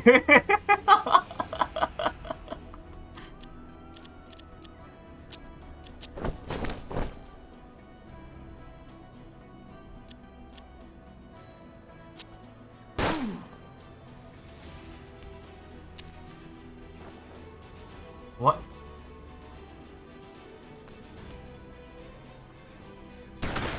What the fuck? Later on, your father questioned a survivor to suss out your location. He revealed where you were headed. Your father, the Undertaker, would confront you there.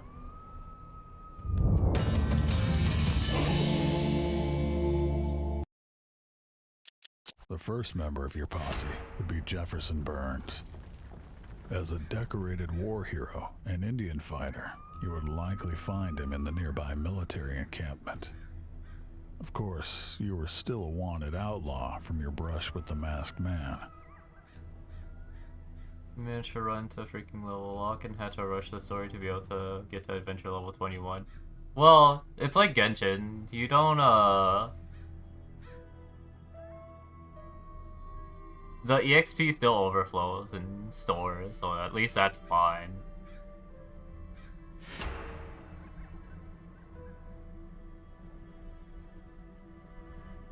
Arrived at a burial place. It was reputed to belong to one of the 4 Evangelists. That warning was getting on my nerves. Okay, yeah. Yeah. I get that. A gang of 4 brothers named Mark, Matt, Luke, and John. Disfigured vagrant sat in the tomb. He presented himself as the Necator, a seer. Told you that each of the brothers' tomb contained an inscription that told part of the story. If someone read the story in correct order, it would reveal the location of the gang's stash. Mark was the eldest and the others had always followed his order, but John harbored a secret bitterness. When they finally tracked down the masked doctors responsible for the atrocities, he disobeyed his eldest's command to provide cover. Without his brother's protection, Matthew was riddled by bullets. They buried him there.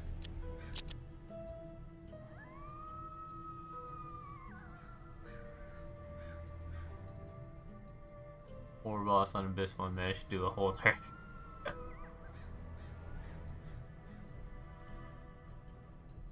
Mine was not as smooth.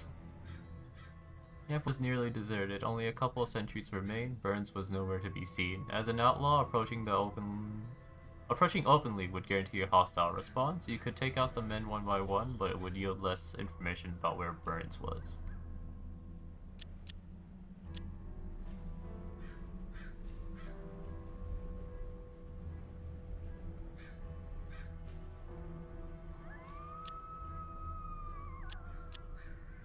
Kill them all. なるほど、わからん。いやー、新しいガチャゲームの攻略今回started. Still not gaming. God. I wish I could do that.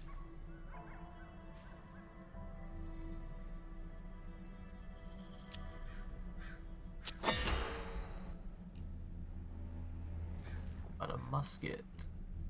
Alright, there's the other tombs. Go to the massacre site and recruit Jefferson Burns. So Matthew got killed by John. Brothers fell into disarray. Mark blamed John. John blamed Mark and Luke, who had always brokered their peace, was powerless. Oh wait, John blamed Mark, and Luke, who had always brokered their peace, was powerless to reconcile them. Tempers escalated until John drew on Mark, and another brother fell, this time by the hand of his own kin. It was the end of the Evangelist. So John is last?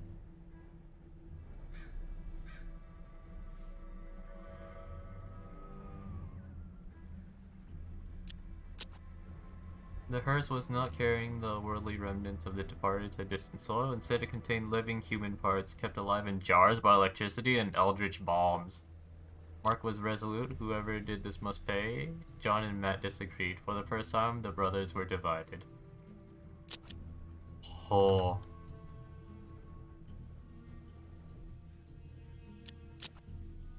John drifted alone, rootless and without purpose. Finally, tired of being outgunned and outnumbered, he decided he could not continue. He was preparing to take his own miserable life when Luke returned, bent on reconciliation. He had found some leads on the masked doctors, and the time to strike was now.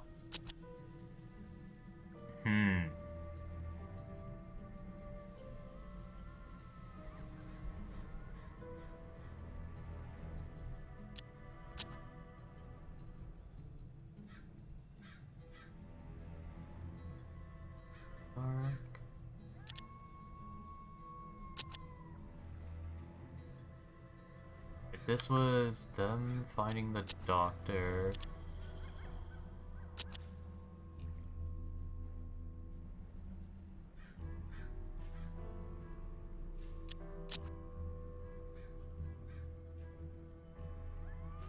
Mark blamed John, John blamed Mark, and Luke could always work with peace possible.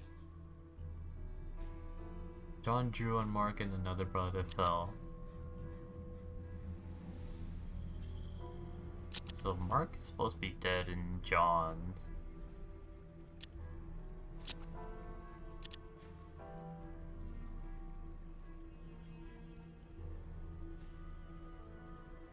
So Mark first.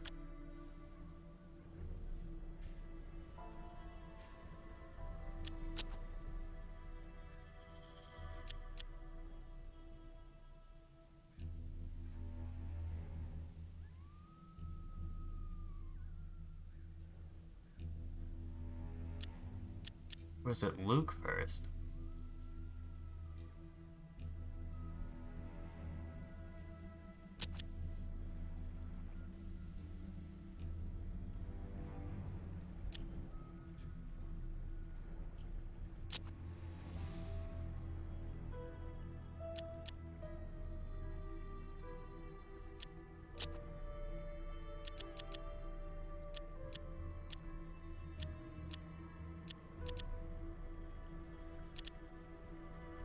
Mark, Matt,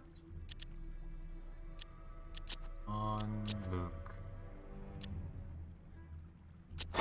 Nice.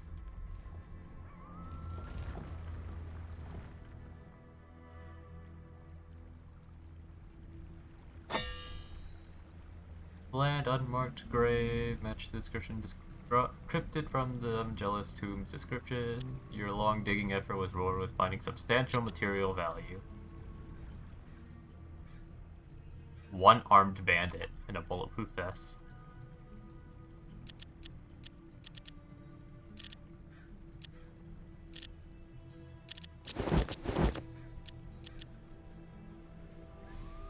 Who needs accuracy with a round this big? The ultimate last-ditch option.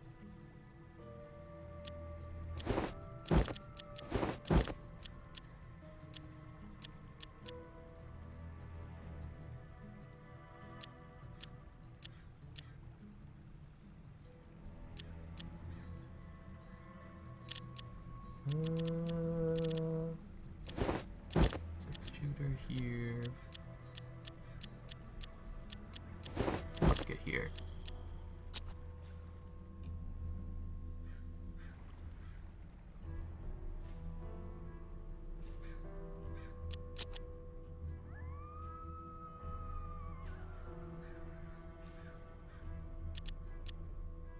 Oh man, he has a bone hand rifle.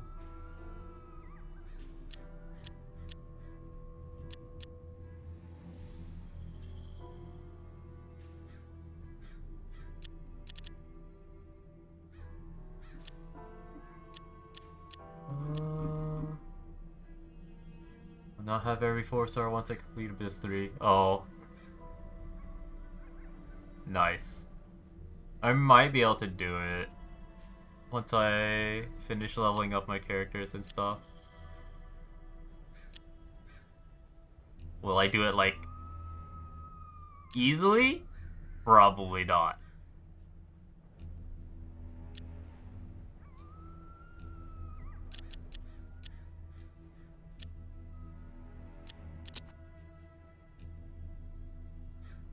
A plume of smoke visible from miles away guided you to the site of the pacification. The village was in ruins, littered with body parts.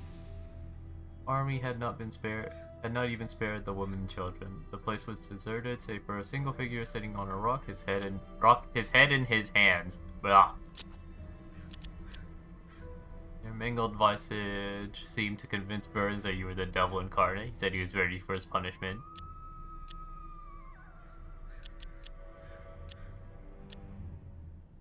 Posing as an army officer, you ordered him to join on another mission. Fox Chick has a strange kit, does she? What is it? I haven't like checked most of the other characters.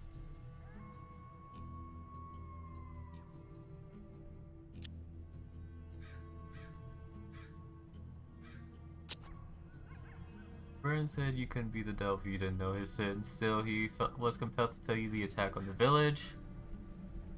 Everyone had been killed except for a small group of natives who had escaped to their holy ground.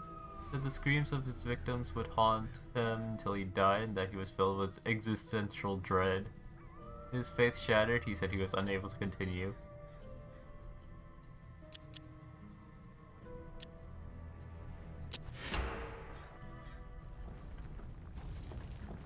Burns would never accept another mission. He had dismissed his men and abandoned his command. Reasons deed he would surely be hanged for.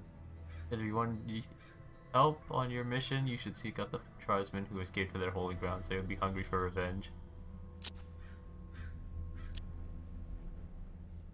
Fuck! I picked the wrong option! Now I don't have a dude. Her ult is to literally charge ally ult and buff them. I mean, that sounds pretty good.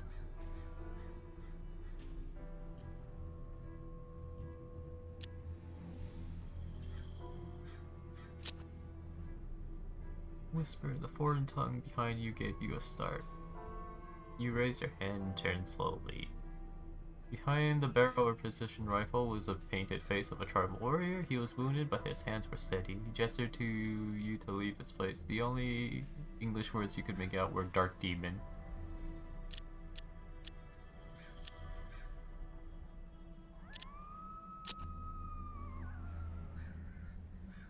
He snorted, gestured at you and said Black Demon. After a pause, he added another single word, why.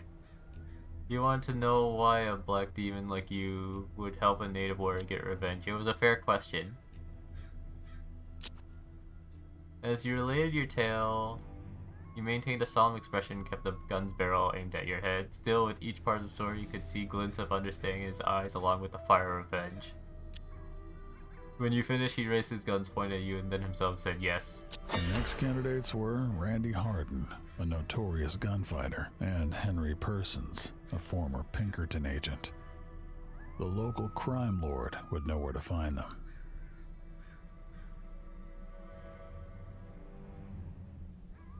The fuck, a circus in the middle of nowhere. Your party came upon a circus tent incongruously in the middle of the Badlands.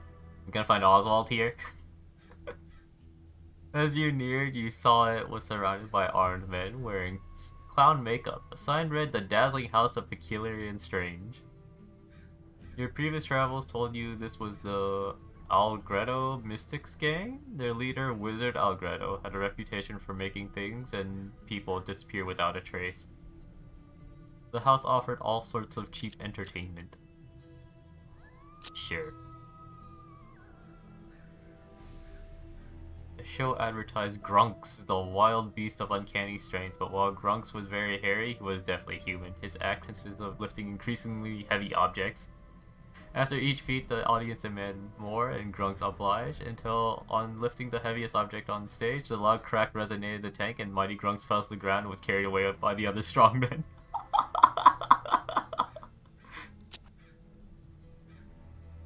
Ixnay Josh and Jamie Harris were knife-throwing acts. The woman bore numerous scars, and Ixnay Josh was missing a couple of fingers. Still, his aim was unerring, despite his obvious affinity for strong liquor. Damn. Balgrim, the techno-mage, was a gentleman in a top hat presenting his perpetual motion device. In it, a ball traveled endlessly through a looping maze of funnels, drains, wheels, and cogs, currently propelled by the power it generated. Technomage offered to sell it to anyone willing to buy his astronomical fee. You didn't feel compelled to jump at his generous offer. Yeah, is this just more and more?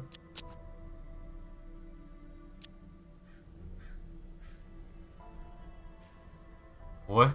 A gypsy fortune teller was reading palms for the patrons. According to her sign, she was Dacia Vaduva, Mystic Seer. As you approached, she became fixated on you, her horrified mouth agape. Finally, she screamed, "Foul hellion! I never laid a hand on those puppies," then slammed her kiosk shut and ran away. Ah!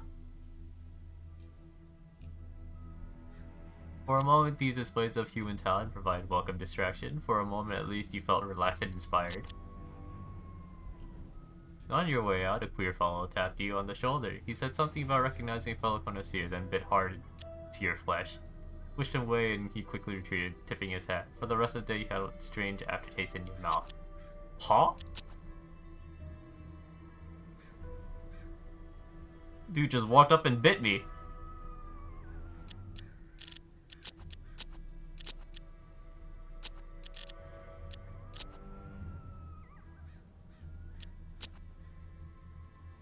Tall, gaunt man introduced himself as Sean Vermillion. He said the wizard was waiting for you and offered you a complimentary drink.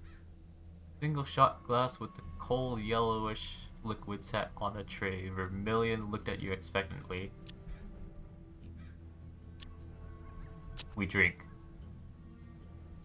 Vermillion led you through dark corridors lined on colorful circus posters. Finally, you passed through a flap door into a complete darkness. Vermillion was nowhere to be seen. You were trying to make out what might be in the dark room when, with a heavy thunk of machinery, a single spotlight appeared. A tall figure stood in it, wearing some sort of cloak.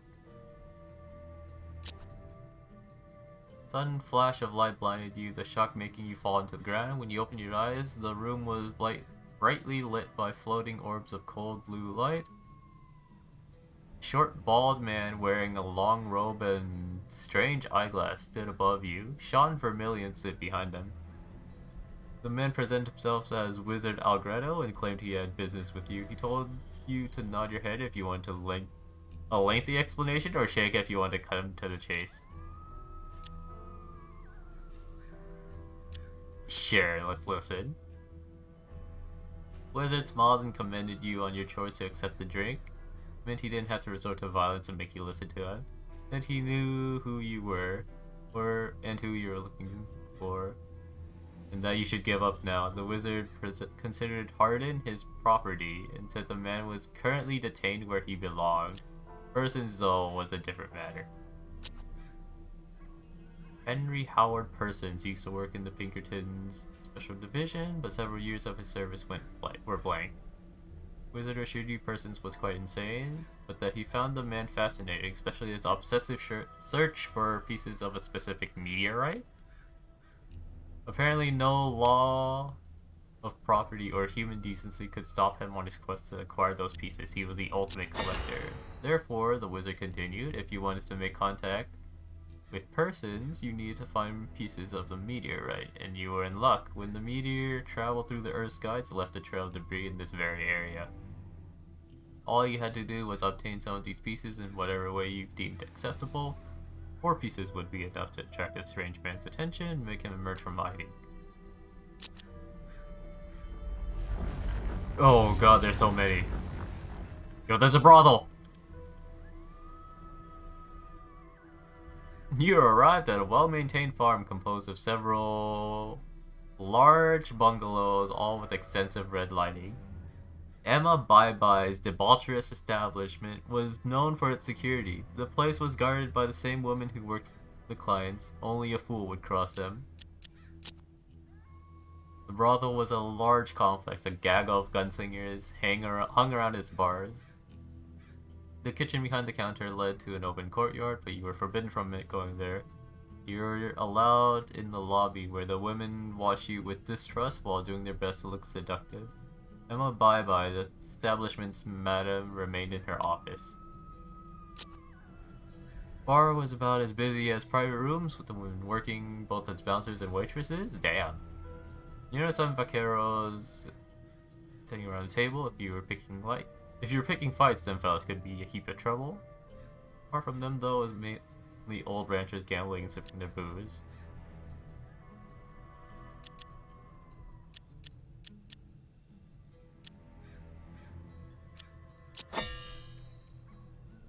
When the girl made a face, you knew you'd hit the jackpot. She pointed to a building across a farm. Hardin was there.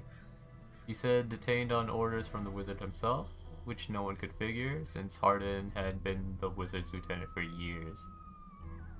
She pulled you in close and said she thought it was because Hardin was a diseased husk of a man, no longer fit for any real job. He said if you wanted to see him, you should talk to Madame Bye-Bye. Her breath hot on your neck, she asked whether you wanted anything else.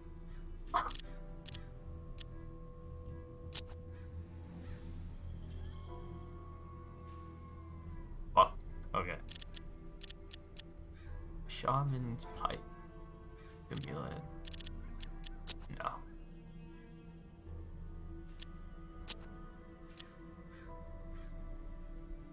Don Shiki. James Rusk and Emma Bye-Bye's assistant let you through the door and followed close behind you.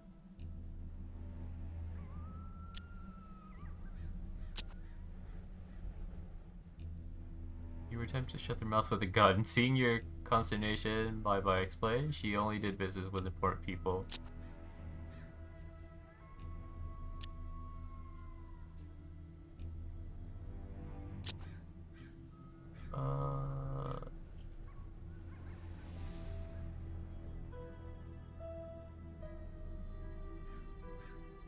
She asked why you were interested in worthless son of a mother's goat like Hardin. She inquired as to whether you ran a charity for cripples and hobos.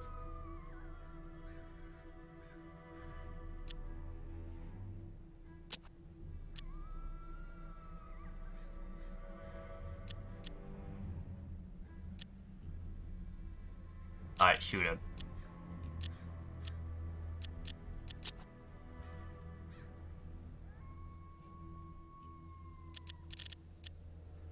Elephant gun with a pepper box.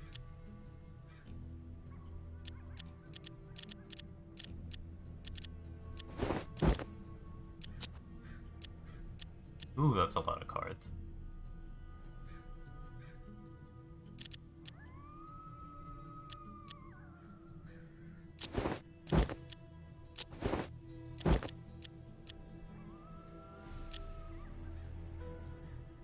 Gain demonic strength.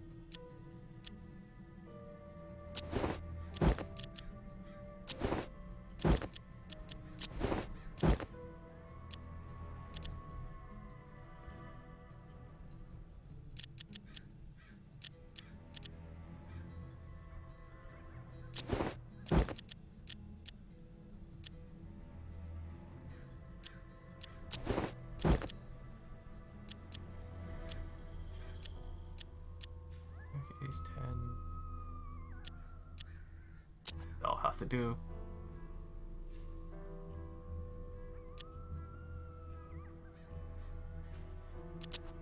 Wait. Did it say he was a sniper?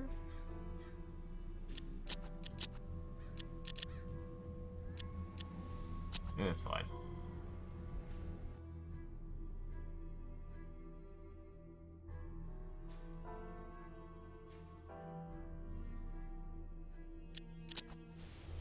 Things didn't go exactly as planned.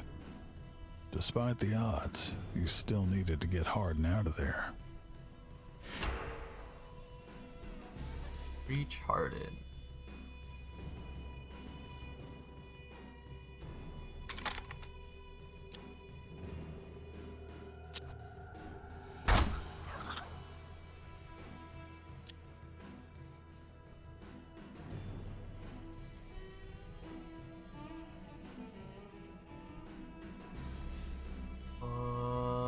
Somewhere to hide.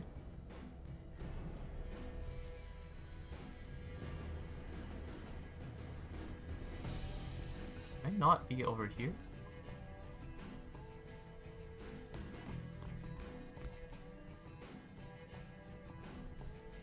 There we go.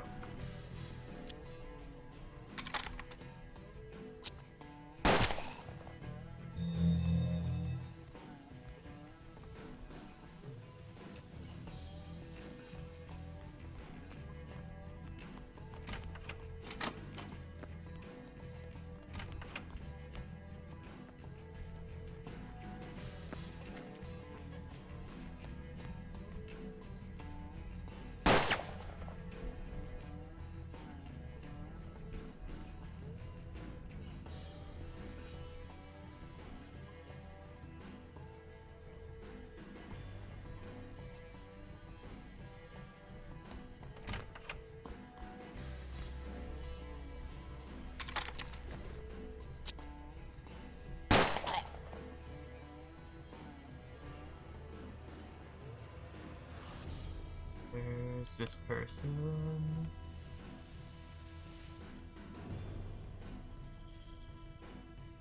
I have to fight my way all over there.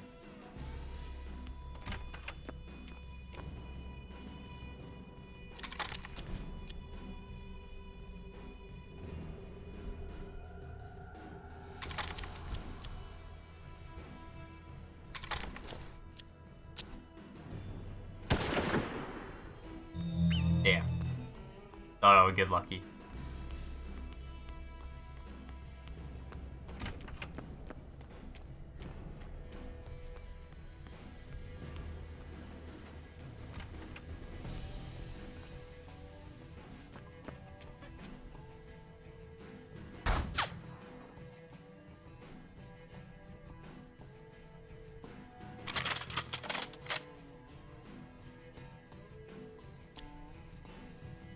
Swanky K.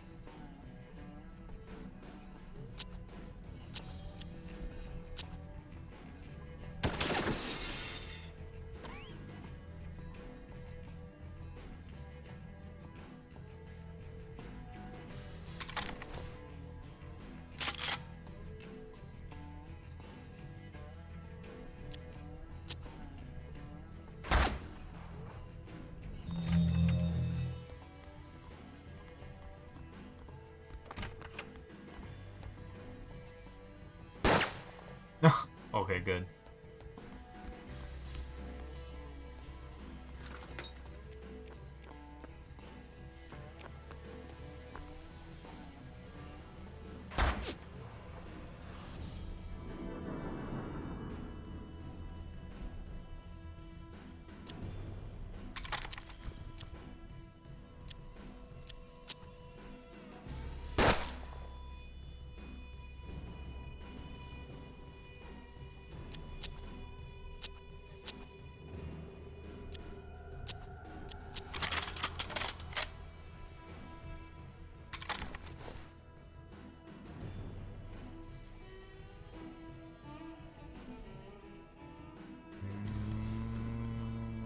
This is gonna shoot me.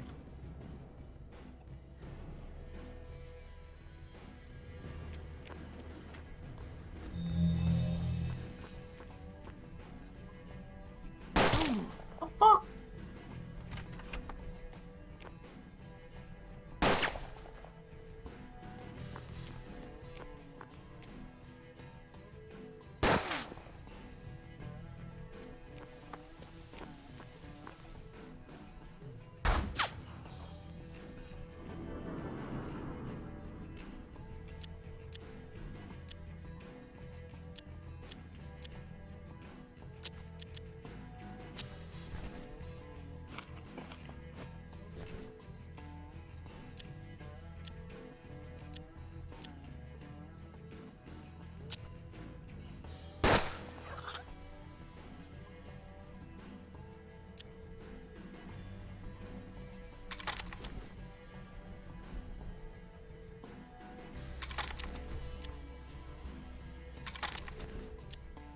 Let's reload this. Please hit. Thank you.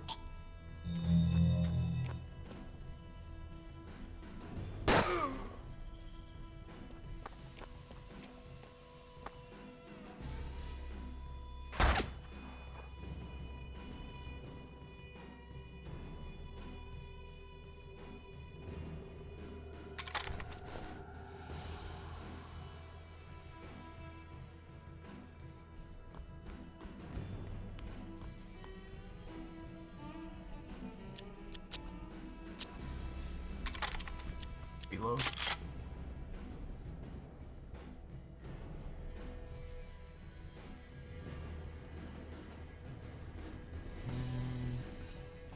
don't want to move out because this person's gonna fucking shoot me.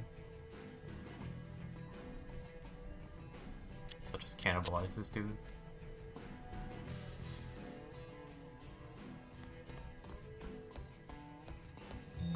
Need the health.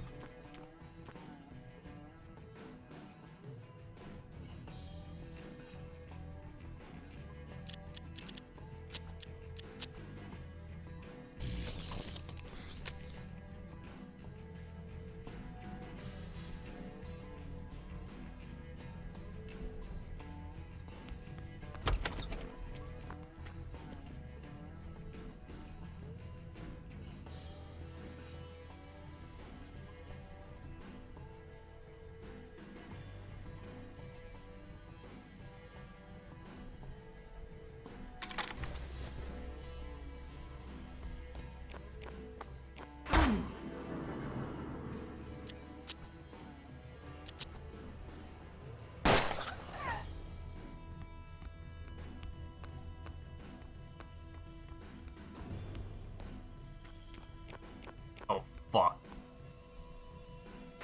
Ooh.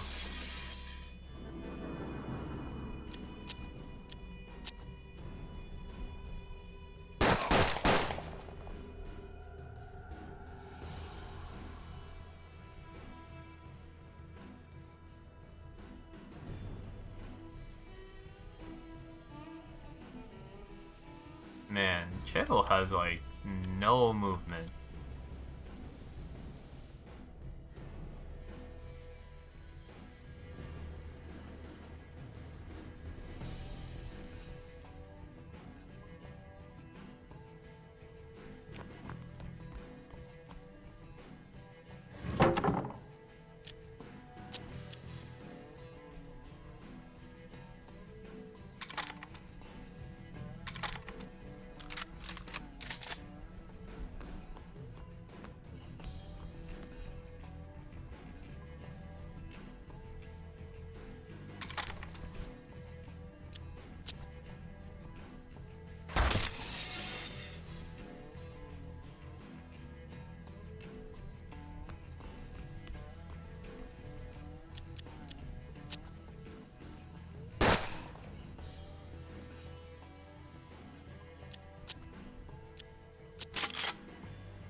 Okay, so there is someone still here.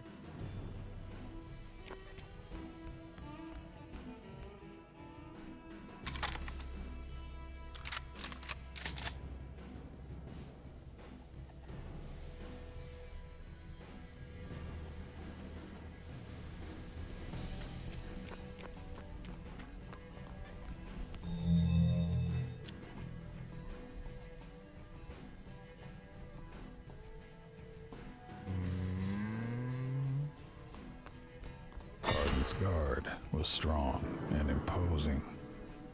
You couldn't release Hardin with her around.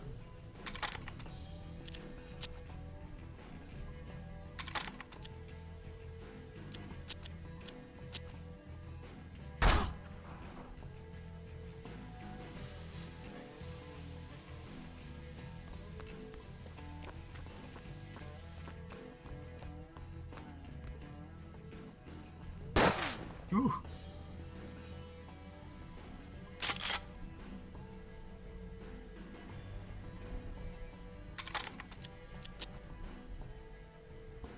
Free from his binds, Hardin thanked you and cursed those who betrayed him.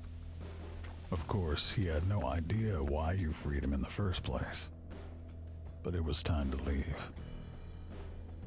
Yeah.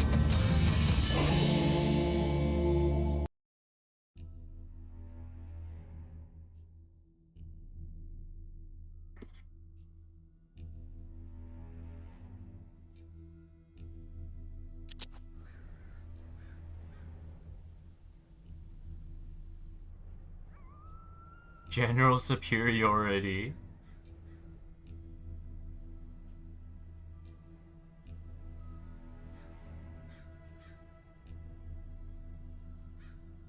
So had once been a thriving town, now reduced to a single bar, the Vaquero, run by former mayor Marshall Todd Mabie? Maybe? It seemed liquor and tobacco were the only things that sold on this forsaken road.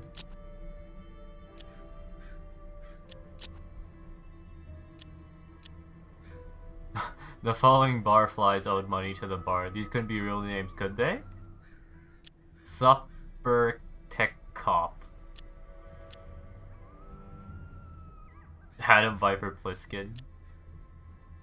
Eric Doyle. What?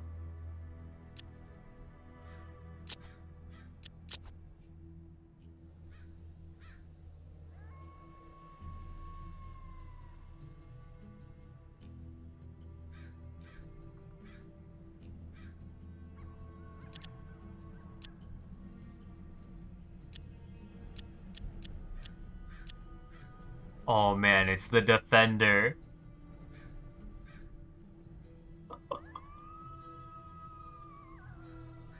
Four double shotguns that dance on a revolving mechanism. Cone shot. Holy shit.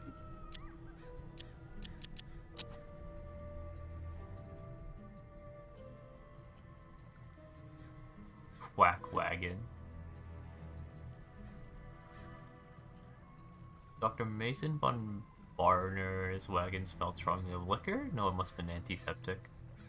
Doctor looked at Gaston Lemon through his greasy glasses. He may have been drunk and high on opium, but he was the only medic in the area.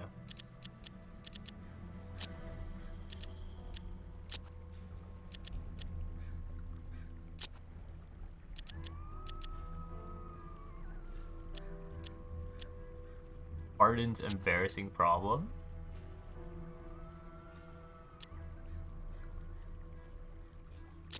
Bored.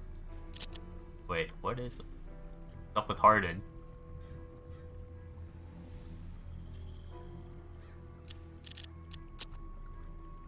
Syphilis. One kinky adventure too many.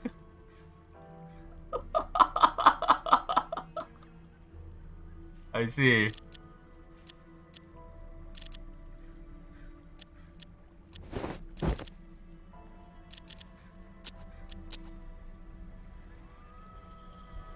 Crooked House.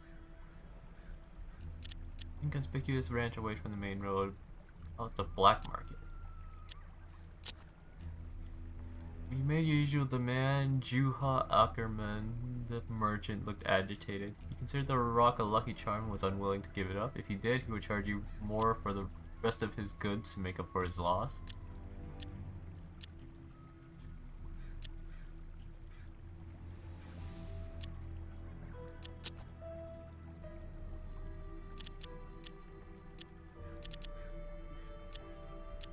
I mean, I don't think I give a shit about any of that.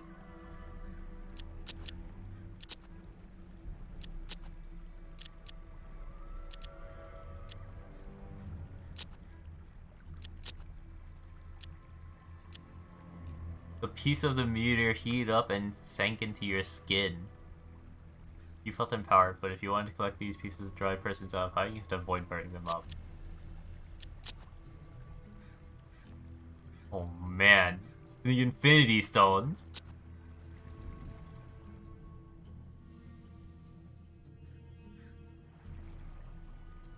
Illegal mines.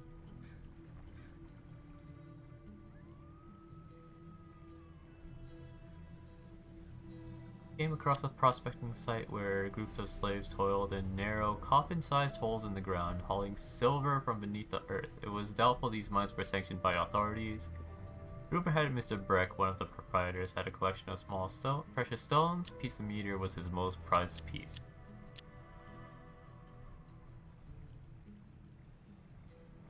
That was threatened with violence.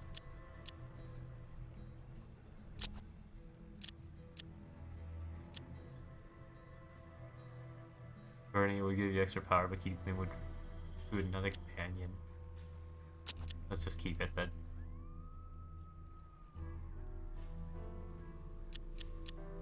Wandering here with unique skills could help you. He said it was your choice. The wound was not critical and healing would not be free. Shaman made preparations from evil rare cactus that induced a trance state. During the ceremony, he then banished evil spirits from the bodies of the initiates, improving their health.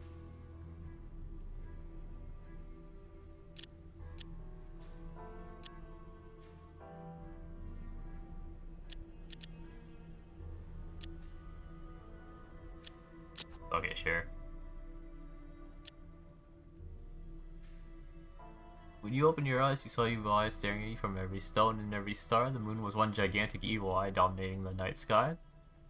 The shaman danced frantically, pounding the dirt with his cane and cursing the evil spirits. Gradually, the eyes gave way to vibrant colors, and a sense of peace washed over you.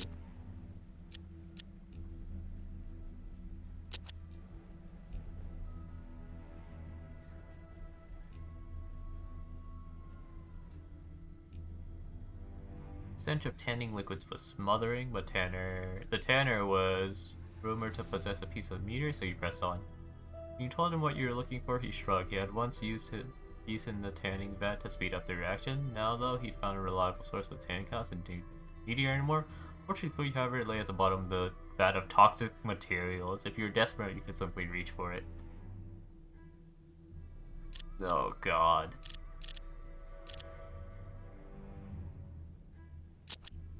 We'll get back to it then. Local chapel has used a piece of meteor as a main jewel adorning his communion chalice. By car, Simon Sams, who locals respectfully called Bishop, refused to surrender the stone. Think about that later too. About this one. A cougar possesses a piece of the meteor.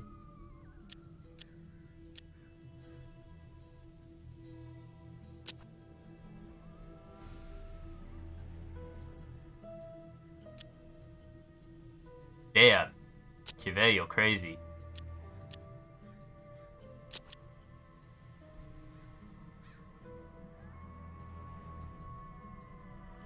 Wait, what is this? You arrived in an area dominated by sinkholes and mud pits. It served as a graveyard of sorts. Allowing coffins to simply sink into the bog was highly economical. Your reflections were interrupted by the sight of a tall figure pacing back and forth across the necropolis. In the morning mist of the surreal landscape, he looked like an apparition. Dressed in all black and carrying a shovel, he looked as though he must be an undertaker. Rumors like that were hunting you were true. This man could be dangerous.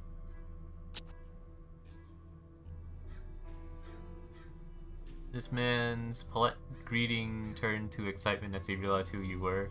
His name was Shane Carter Holmes, and he recognized you from your hunt for the mess man. Between coffins and funeral services, your one-man slaughterhouse routine, as he called it, made him pretty penny. You've been looking for weeks to express his thanks. Stack of items, some cash, and meteor. Nice!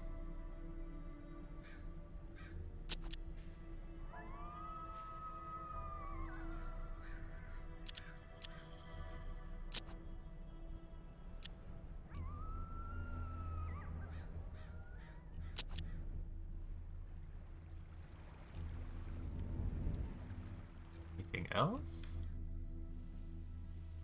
There's a tannery.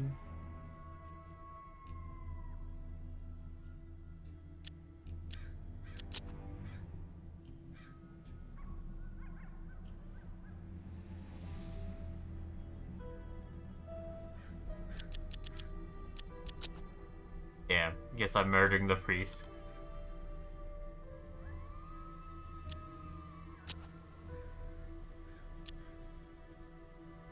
Oh no, I'm coughing. Absorb it.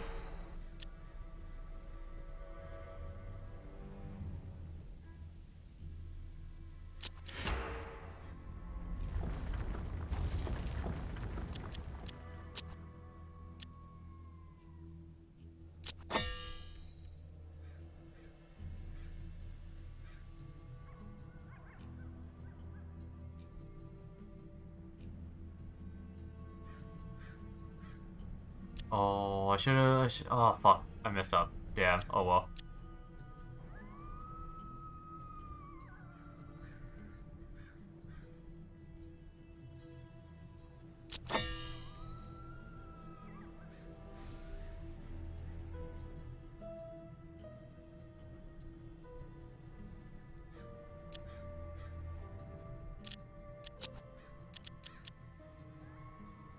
I thought it would just like send me to go look for the last meteor. Oh well.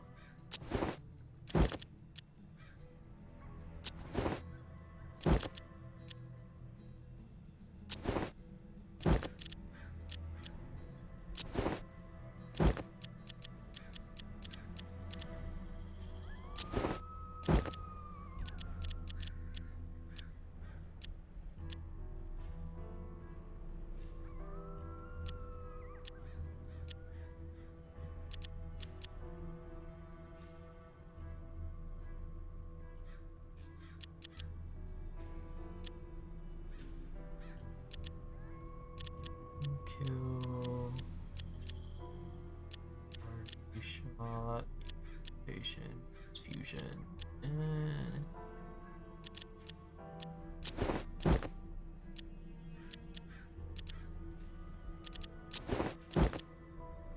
Yeah.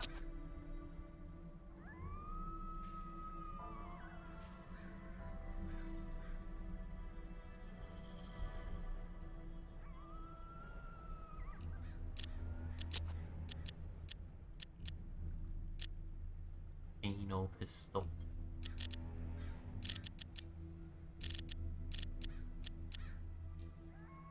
Okay.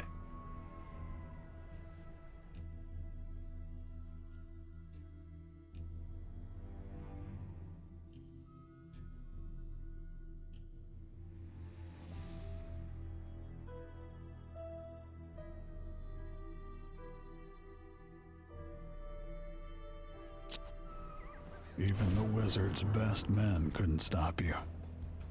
It's one of Stealing the opium these stash again? would add insult to injury.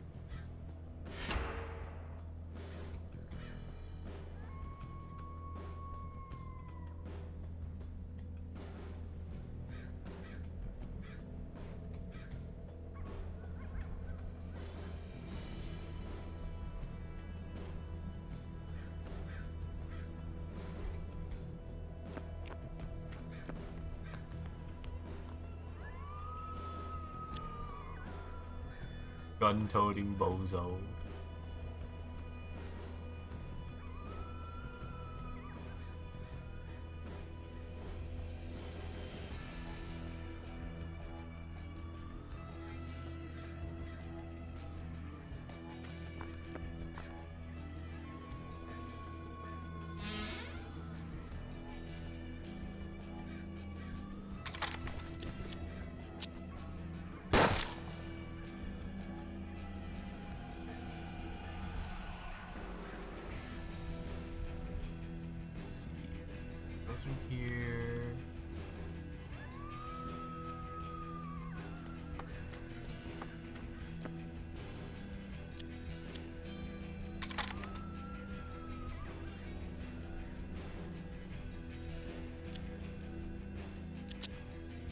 Bullet thrower. What a name.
That still hit.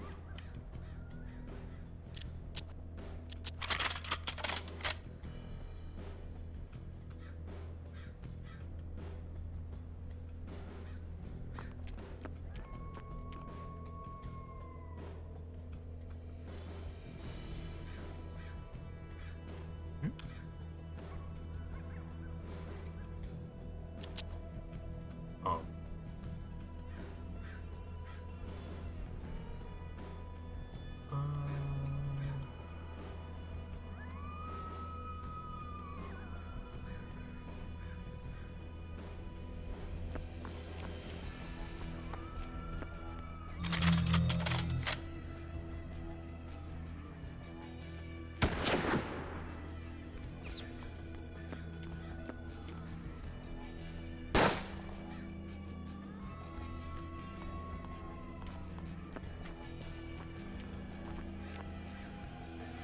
You recovered a supply of opium.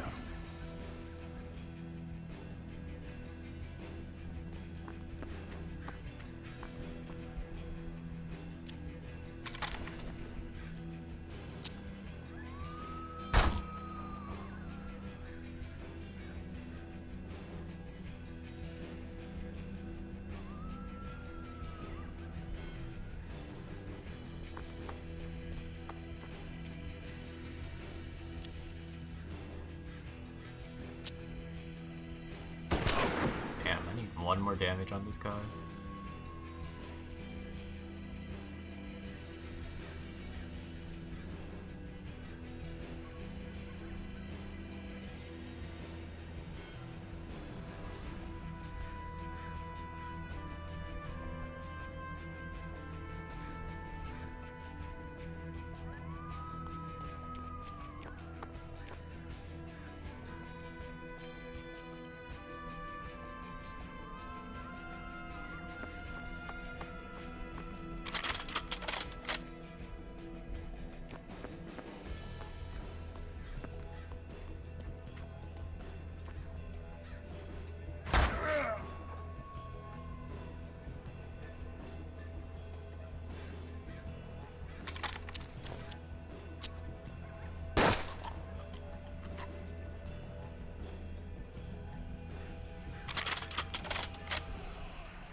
Oh, come on.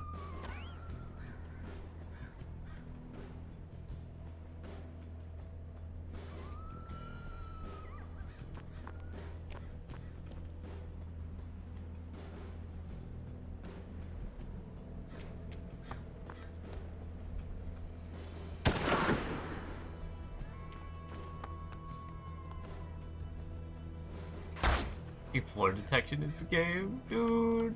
Fucking shooting through the floors.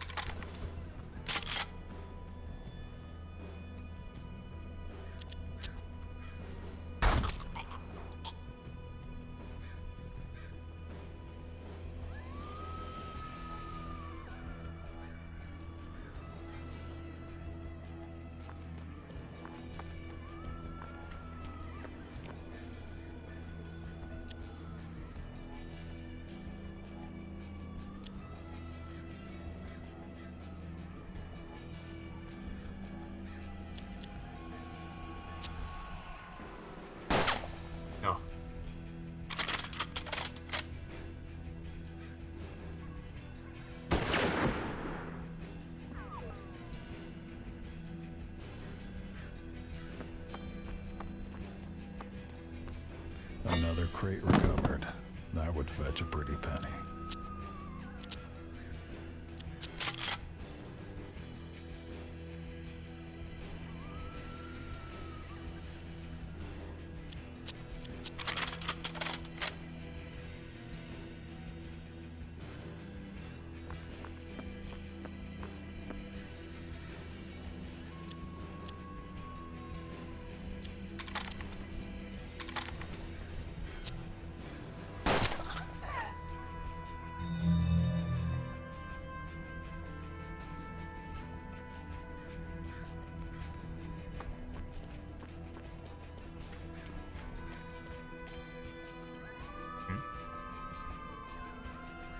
Fuck.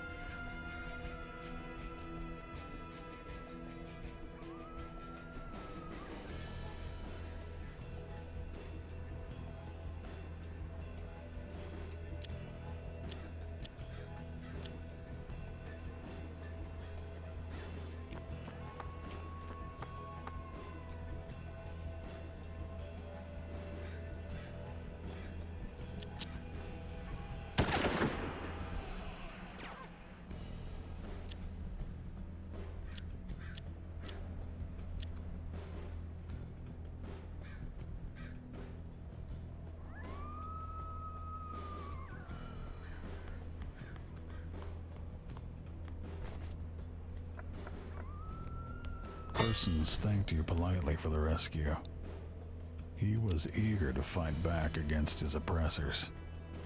In fact, he refused to leave until they were all dead.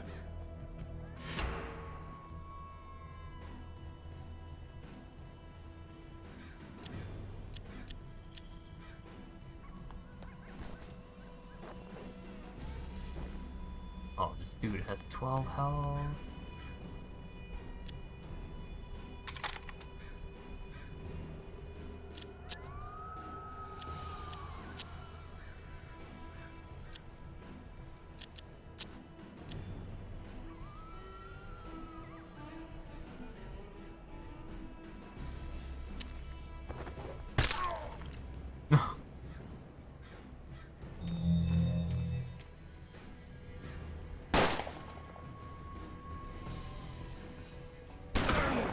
Ooh.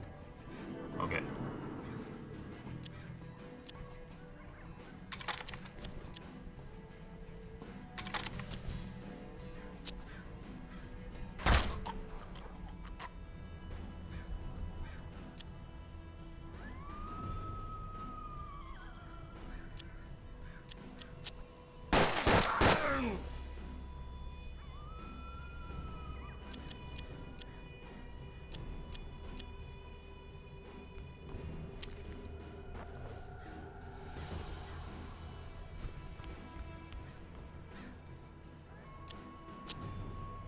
Henry Persons There we inhaled go. deeply, enjoying the smell of fresh blood and spent gunpowder. His contented smile was a clear indication of how truly insane he was. Damn.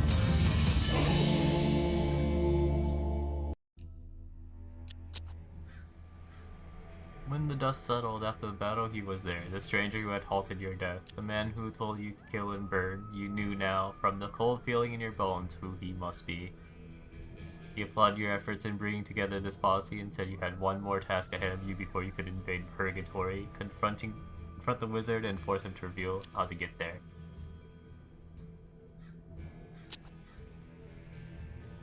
He said you had a good reason to invade Purgatory, true love. He snorted at this, but you continued. You couldn't figure his angle for the life of you, and you knew he had always had an angle.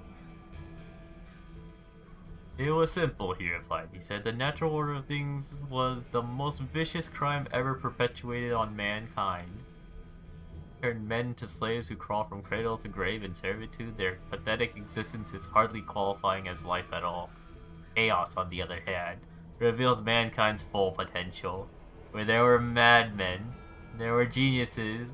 Where there were the most depraved villains, the greatest heroes rose. To upset the status quo was mankind's highest calling. There was no greater bastion of the status quo than Purgatory. He had been grooming you as his champion all this time, he said, and now the end was in sight. Once you force a wizard to show you the way to purgatory, you could end mankind's servitude forever. That was your final test.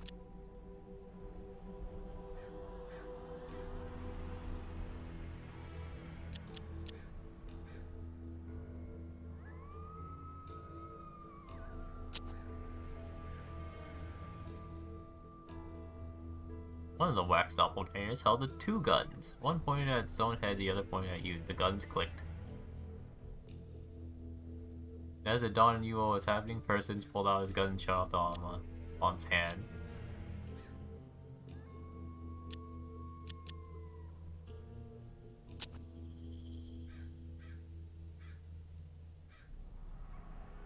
$18 shooter. For a traveling circus, the backstage was strangely luxurious, furnished with mirrors and lavish rugs and china. Before you stood a dozen wizards, each moving the same way. Your eyes were playing tricks on you, or unable to distinguish the real wizard from the illusions. A gun sprang into Wizard's hand, and he shot at you, sending incendiary sparks across the room. You managed to return fire, wounding him in the leg. The wizard smiled. He had no quarrel with you until he was told to. He was, like you, he said, a puppet to the greater mastermind. He had traded his soul for his magical abilities.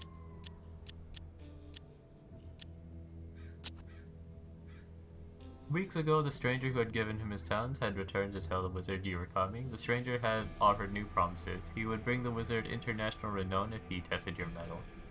The wizard was to devise a series of challenges and obstacles for you to surmount. He didn't realize he was never supposed to succeed.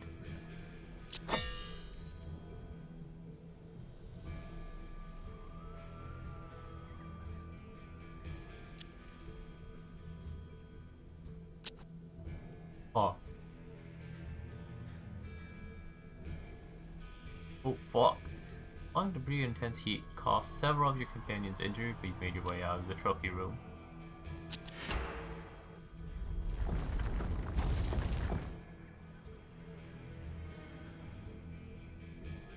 Hopefully you have enough for healing.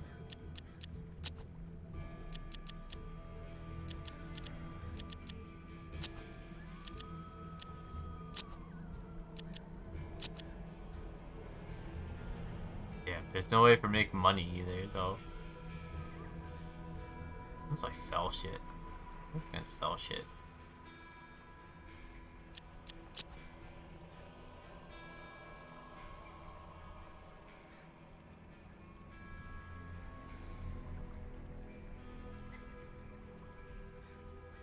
Loading.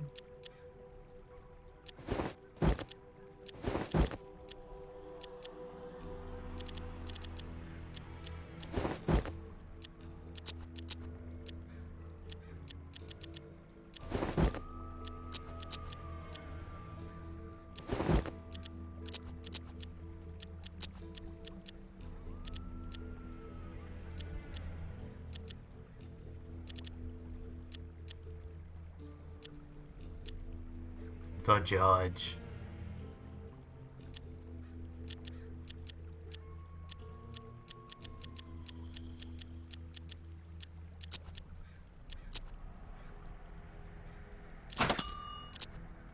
Okay. Now I can fully heal.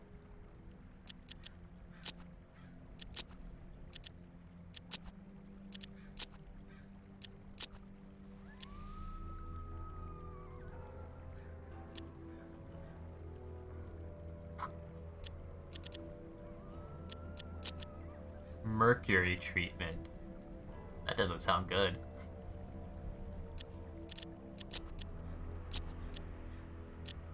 He still has syphilis. Effects of syphilis have stayed off for a while. Oh, okay. So it's only temporary. That's questionable.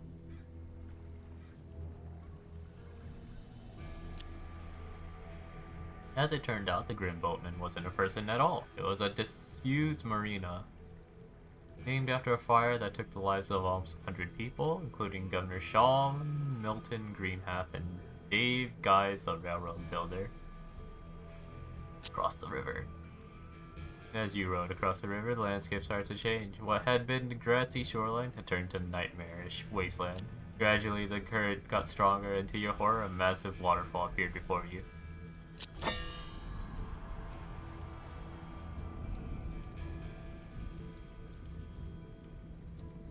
Legit, you can't swim. Yep. Woke up in a strange place that you found oddly familiar. It looked as though it was built by humans. You had arrived at Purgatory. You wish to play the rest of the story from Warren's perspective or the Undertaker's? If you choose Warren, you will play your current posse. If you choose Undertaker, you play a posse made up of them various surviving characters from previous scenarios. Oh shit. What do we do?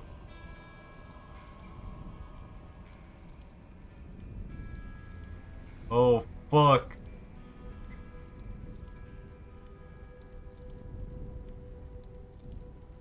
I'm kind of invested in playing the asshole in this one actually though. Alright.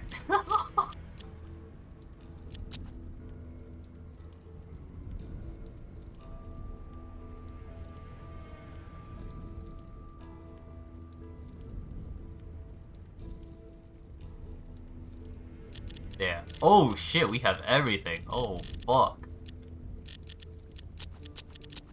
Alright.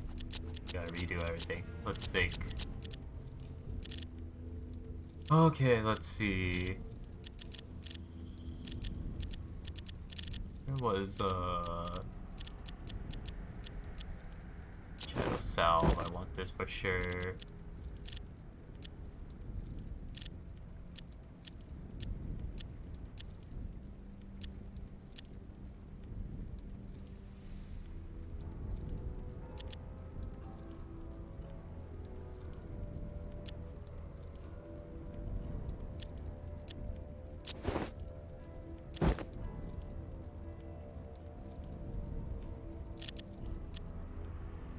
Oh wait, why did I put Shadow Salve over here and give him Chain Kill?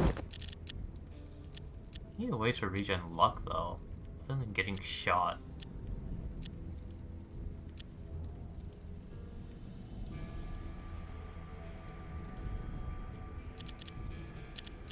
I'll give him Golden Bullet.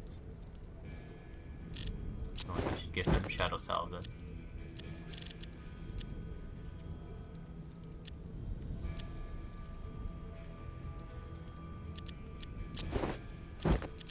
Panic. And sense nearby enemies.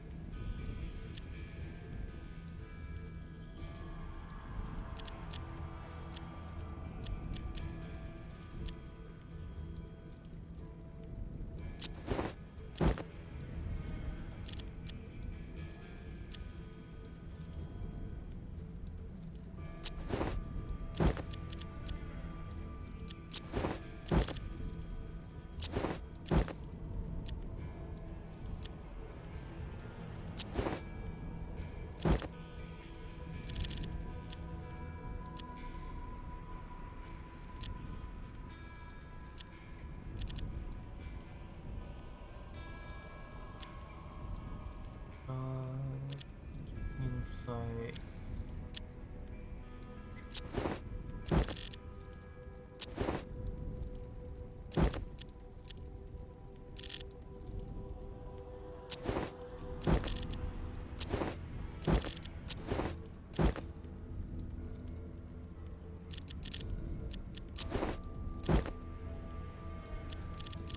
I don't really want 3 of a kind though.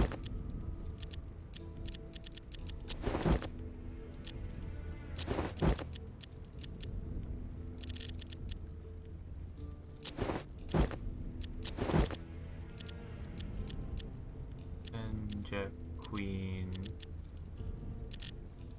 maybe an ace? Used up all my aces already though. Oh, right. Joker. Wait. Not it.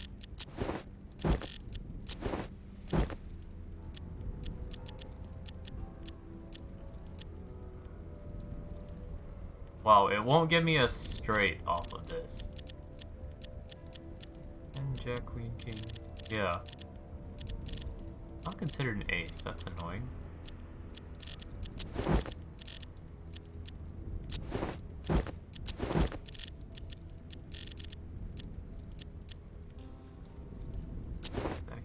don't I move this here? Jack.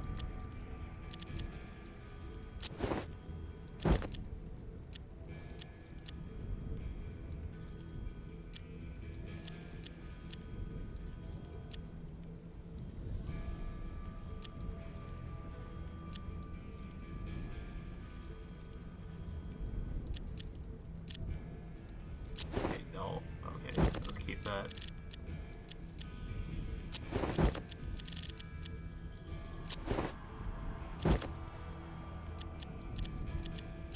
I can do 2 pair.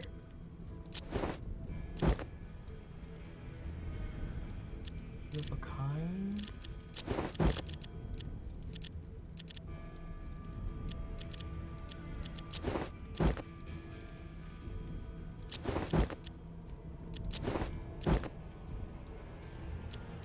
There's defense, not great. Okay, yeah, let's go with 3 of a kind then.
Okay.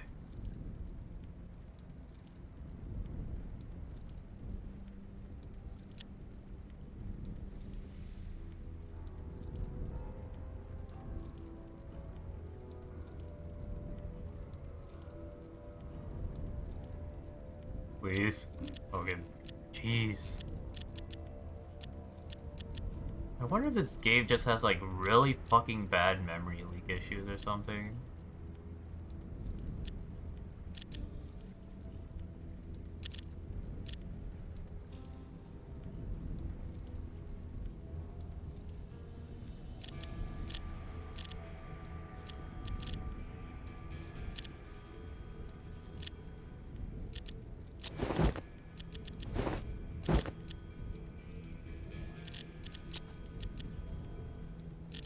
Five versus 12.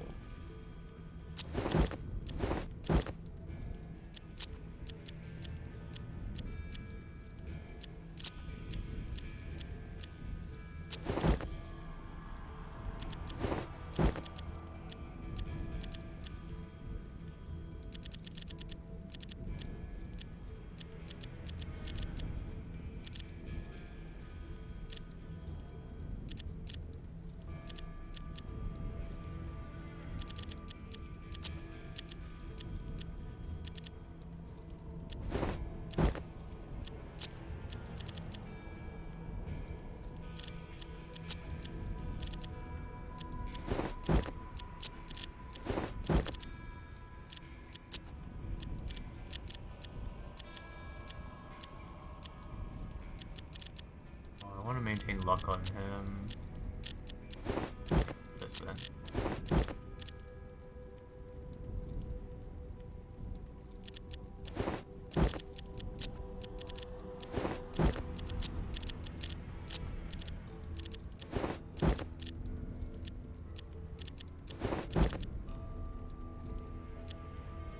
That should be good to go. Alright. I'm guessing this has to be the final one for this campaign. And so, you arrived in Purgatory, where your own father, the Undertaker, would try to put an end to your fool's errand. Damn.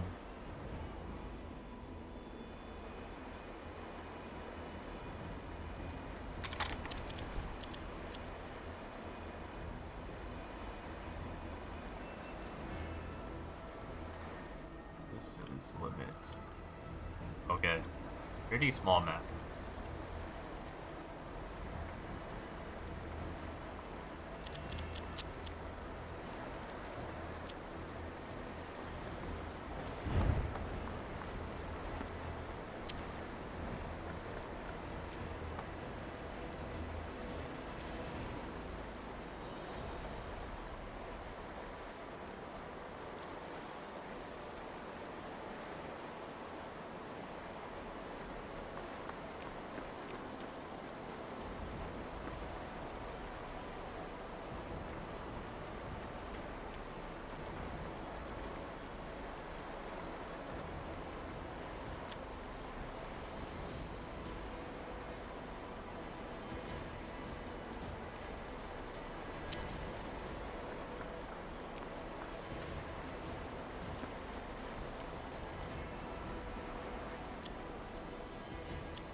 Oh, there's someone.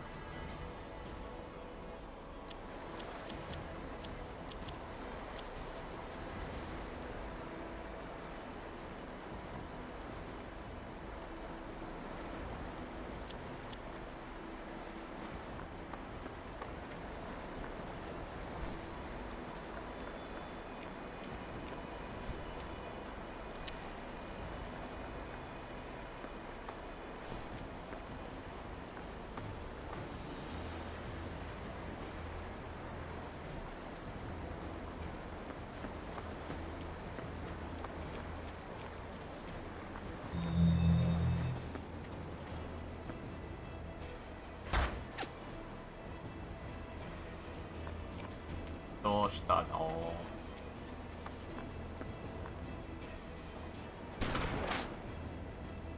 They're all over there?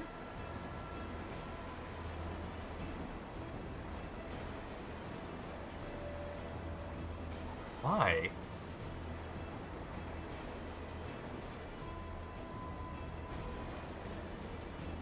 Aw.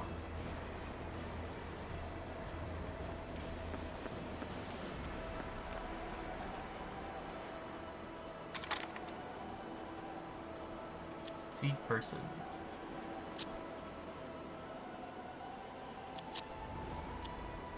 Oh, persons was supposed to be. Oh.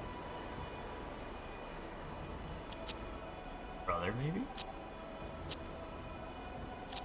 Reverend Ashmore?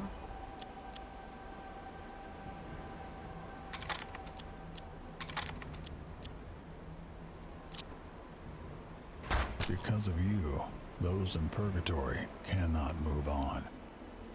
You exist between life and death, and that has disrupted the natural order. You must know by now that all your suffering has been orchestrated. From that fateful night on the Oregon Trail when your mother was murdered, to the curse that befell your father, to your death at the hands of the masked man, to your undead existence and all the misery and bloodshed that came with it. You have been a puppet all along. Damn.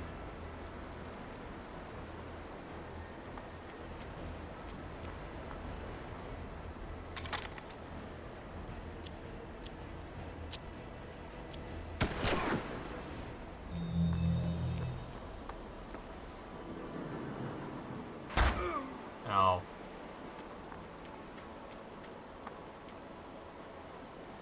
Ate bread. Wish soul. Sounds delicious.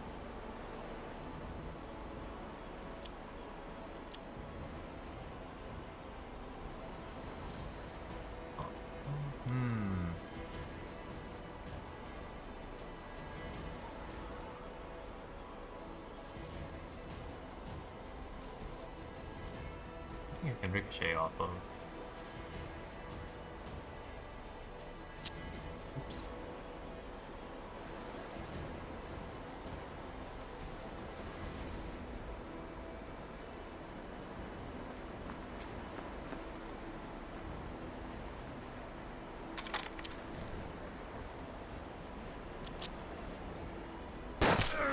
You know what I must say.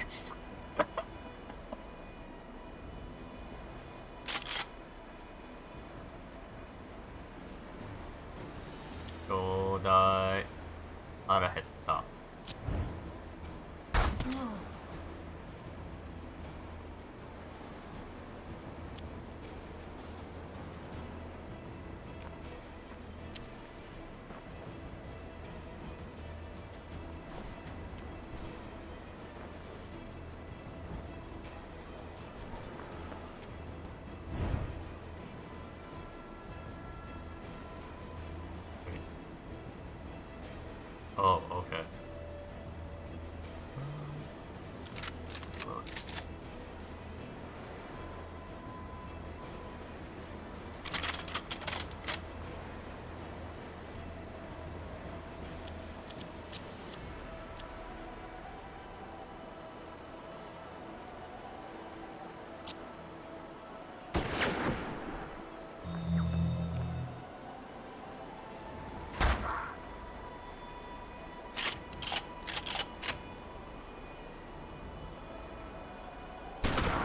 Oh no.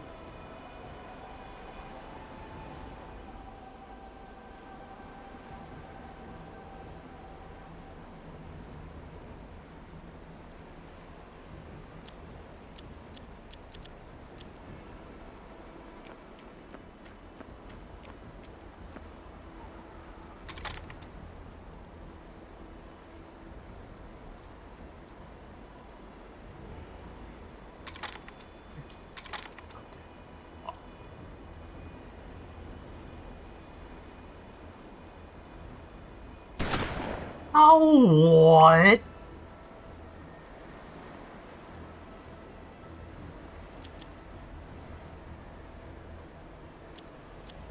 Oh my god, I missed an 83%.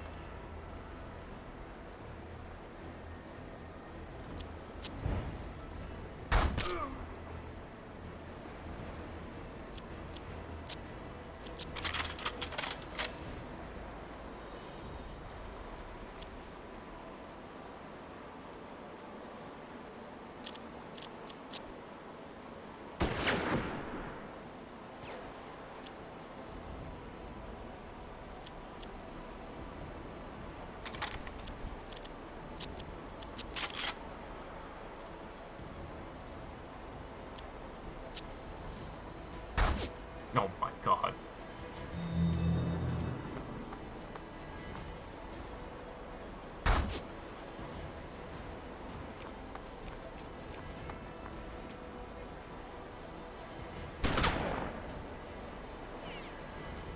I mean, it's good they're only shooting him anyways.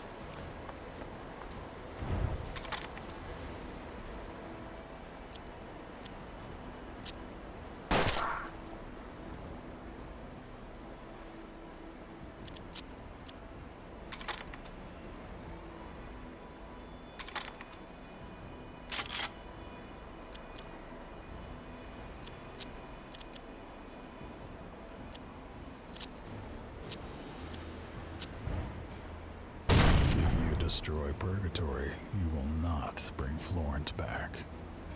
She and every other soul you release will wander lost, untethered from the world of the living, restlessly roaming and never finding peace.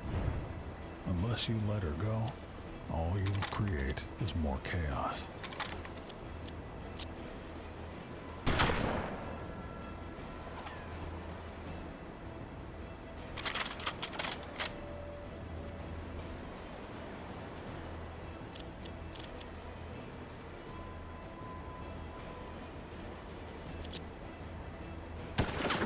Oh.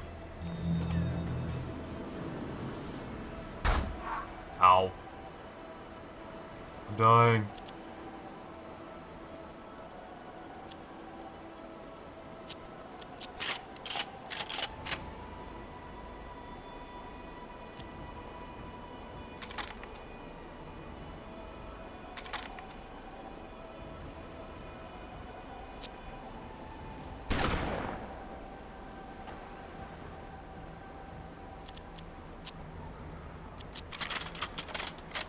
How is that missing?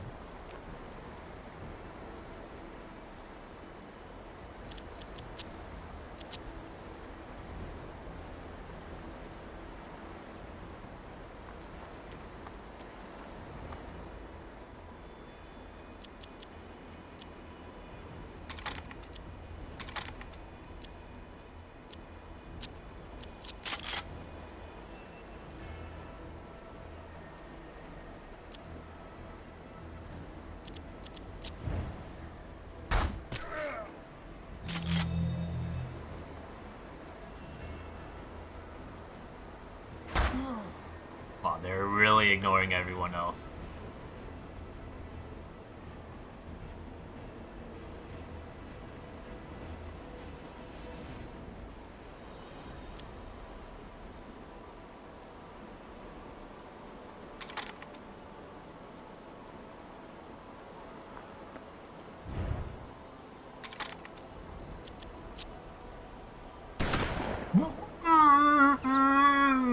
My god.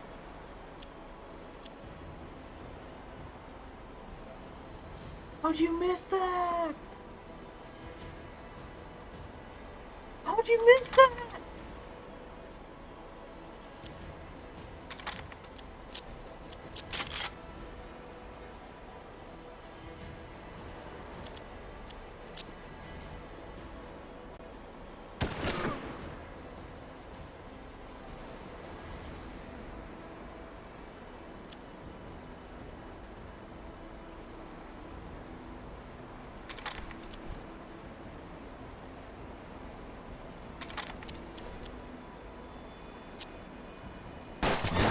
Have to make Okay, a there. choice. Jeez. Commit suicide to undo the devil's plan or destroy purgatory.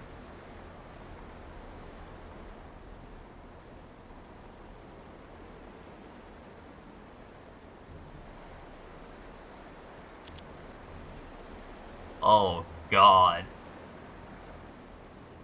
Suicide is not the answer. That is correct.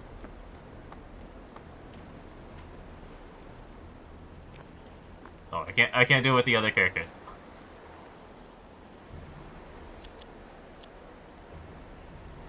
I just have to bring my ass all the way over there.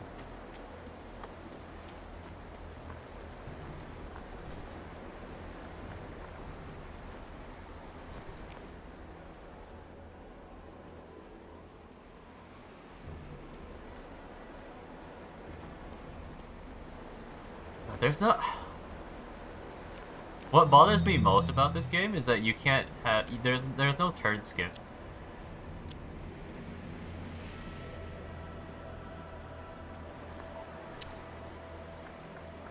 Or like individual units. You actually have to move them every single time.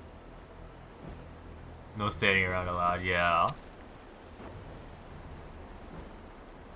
Like, I guess I get they didn't want to do the Overwatch feature from XCOM, because that shit was broken as fuck. But also, like, really? I have to fucking move a character just to skip my turn.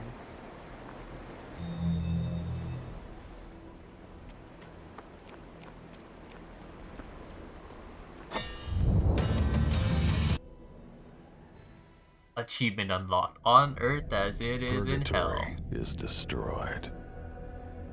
Souls scatter to the four winds, Florence among them. But they are lost and can never be found. The devil didn't lie, but he tricked you yet again. The lonesome souls are drawn to the living, causing madness among them. Misery and famine spread across the land. The devil succeeded, and now you will remain for eternity in the world you ravaged. Hell. Bro, you fucked up. We fucked up from the very beginning, okay?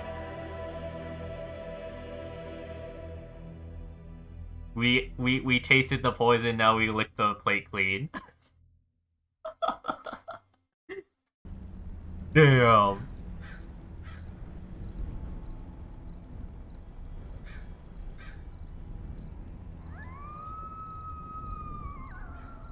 I mean, it's interesting. It's an okay XCOM.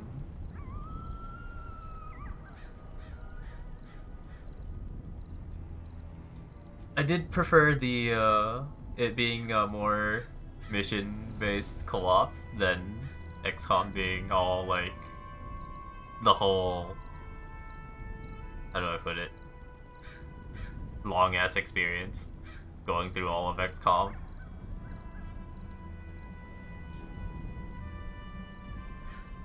Well, now that I finish this, I bet Orphane's gonna be like, bro, you finish an XCOM, now play Troubleshooter.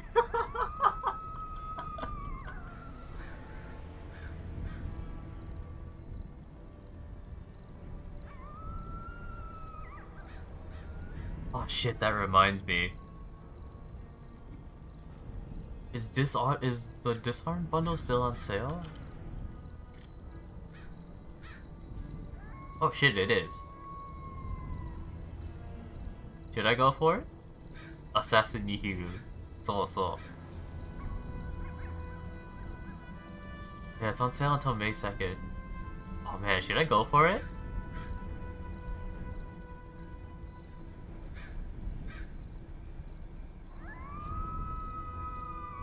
There is the Arcane 20th bundle, 20th anniversary bundle. $20 for like 6 games. No, realistically 5, because I'm not gonna play Prey.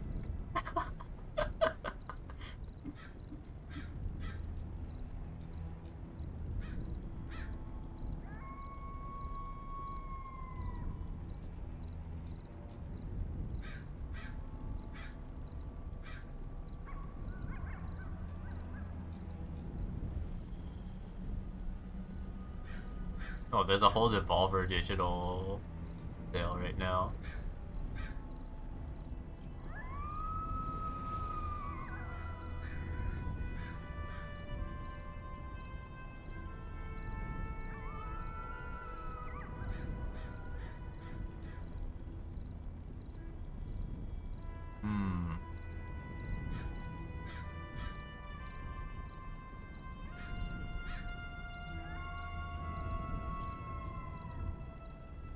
Man, going through this, I'm realizing there's some games that I haven't finished playing yet.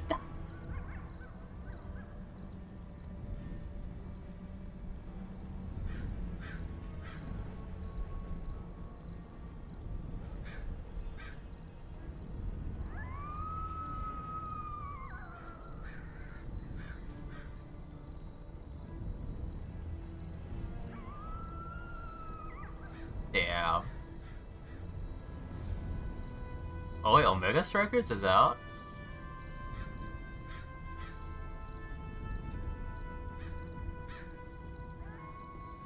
I'm a little curious to try this.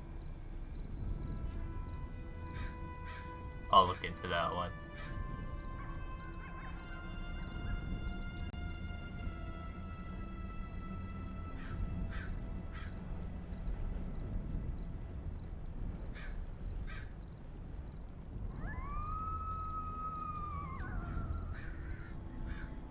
What is it? My friend mentioned it but never alluded to it. 3v3 soccer. Anime soccer sort of thing. Join the foot brawl. Smash opponents in the arena and score goals in this lightning fast 3v3 free to play. I saw it a lot, getting promoted a lot. I never actually watched any gameplay of it though.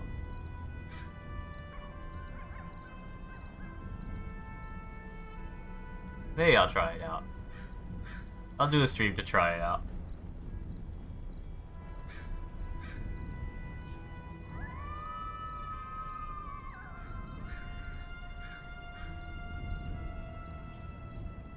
We'll find out together.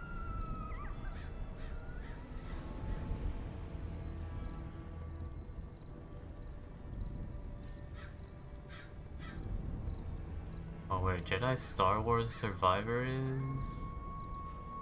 Oh! Fuck! Jedi Survivors is like in 2 hours. I don't want to spend $70 on it.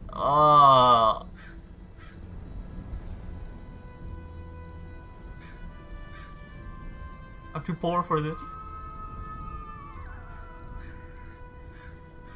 Fuck. Cause like what do we have? We have Jedi Survivors. Armored Core. It's like August, I think. Yeah, August. That's probably gonna be another $60.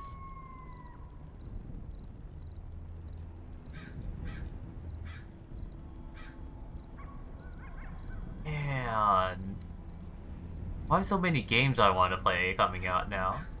Bro, your $400 limited edition? God, no. I'm too poor for that. What did it even have? What was let me see. The customizations. Digital art book and soundtrack. Oh wait, hold on. Those are only the scene one. Armored Core 6 Limited Edition. Collectors and Premium Edition start at $229.99. Oh shit, that is so cool though. That looks fucking sick though.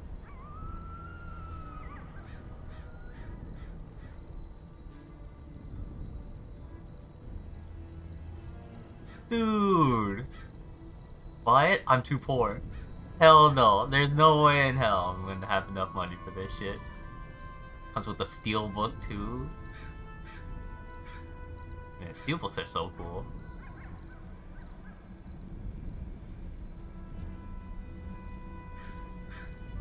Premium edition is $449.99. Oh, the premium edition is nearly identical. The difference is the Armored Core figure here comes with the garage to display it. So what? The garage alone. Yeah, literally this fucking garage alone. This thing is $200.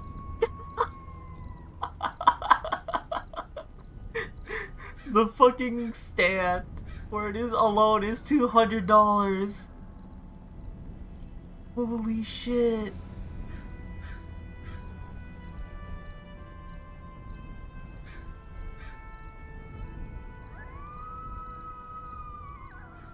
And it does look really fucking cool though. If I had the money. If I had the money, I totally would.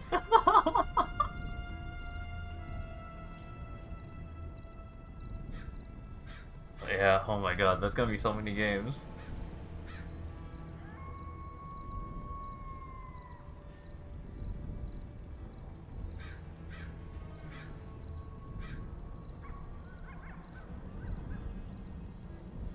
Not sure I care enough about this game to do the other scenarios.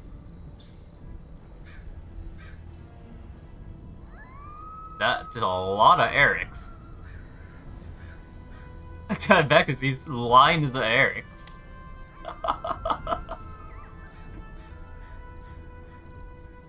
Eric gang. Oh look, it's Fabio.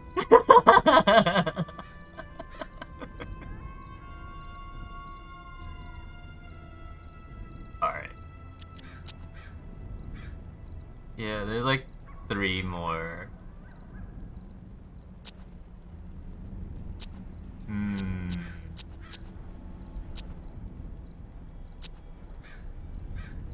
Solomon Delir. Jedi!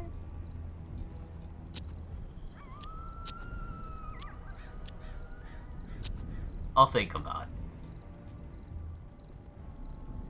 I think for now... Yeah, I think tomorrow I'll try out Omega Strikers. Just because I see it's out now. And then... Tomorrow's Friday, right? Yeah, tomorrow's Friday. So tomorrow I'll try out Omega Strikers and see how that is. Because I never actually got to play it. Nor watch any streams about it, so I don't have an impression on it at all. Saturday is a break as usual. Sunday afterwards, I'll think about it. Either I'll maybe start on the other 3 scenarios on this one. Maybe these, or maybe I play Monster Hunter Rise and go through some of the new stuff for a bit. Because I still actually want to Try the new stuff. Yeah, I think that should be the plan for now. Tomorrow?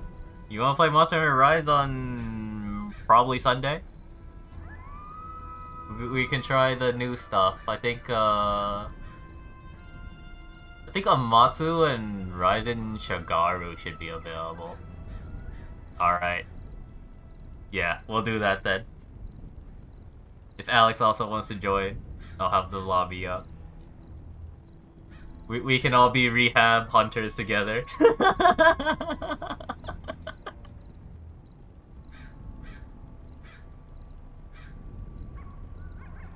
Oh god. It's gonna be worse for you guys than me, because mine is just a fucking lipo gun.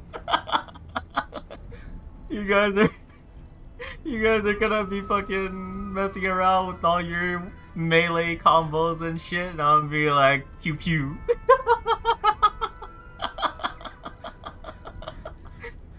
Oh man. Alright. That's gonna be it for today's stream.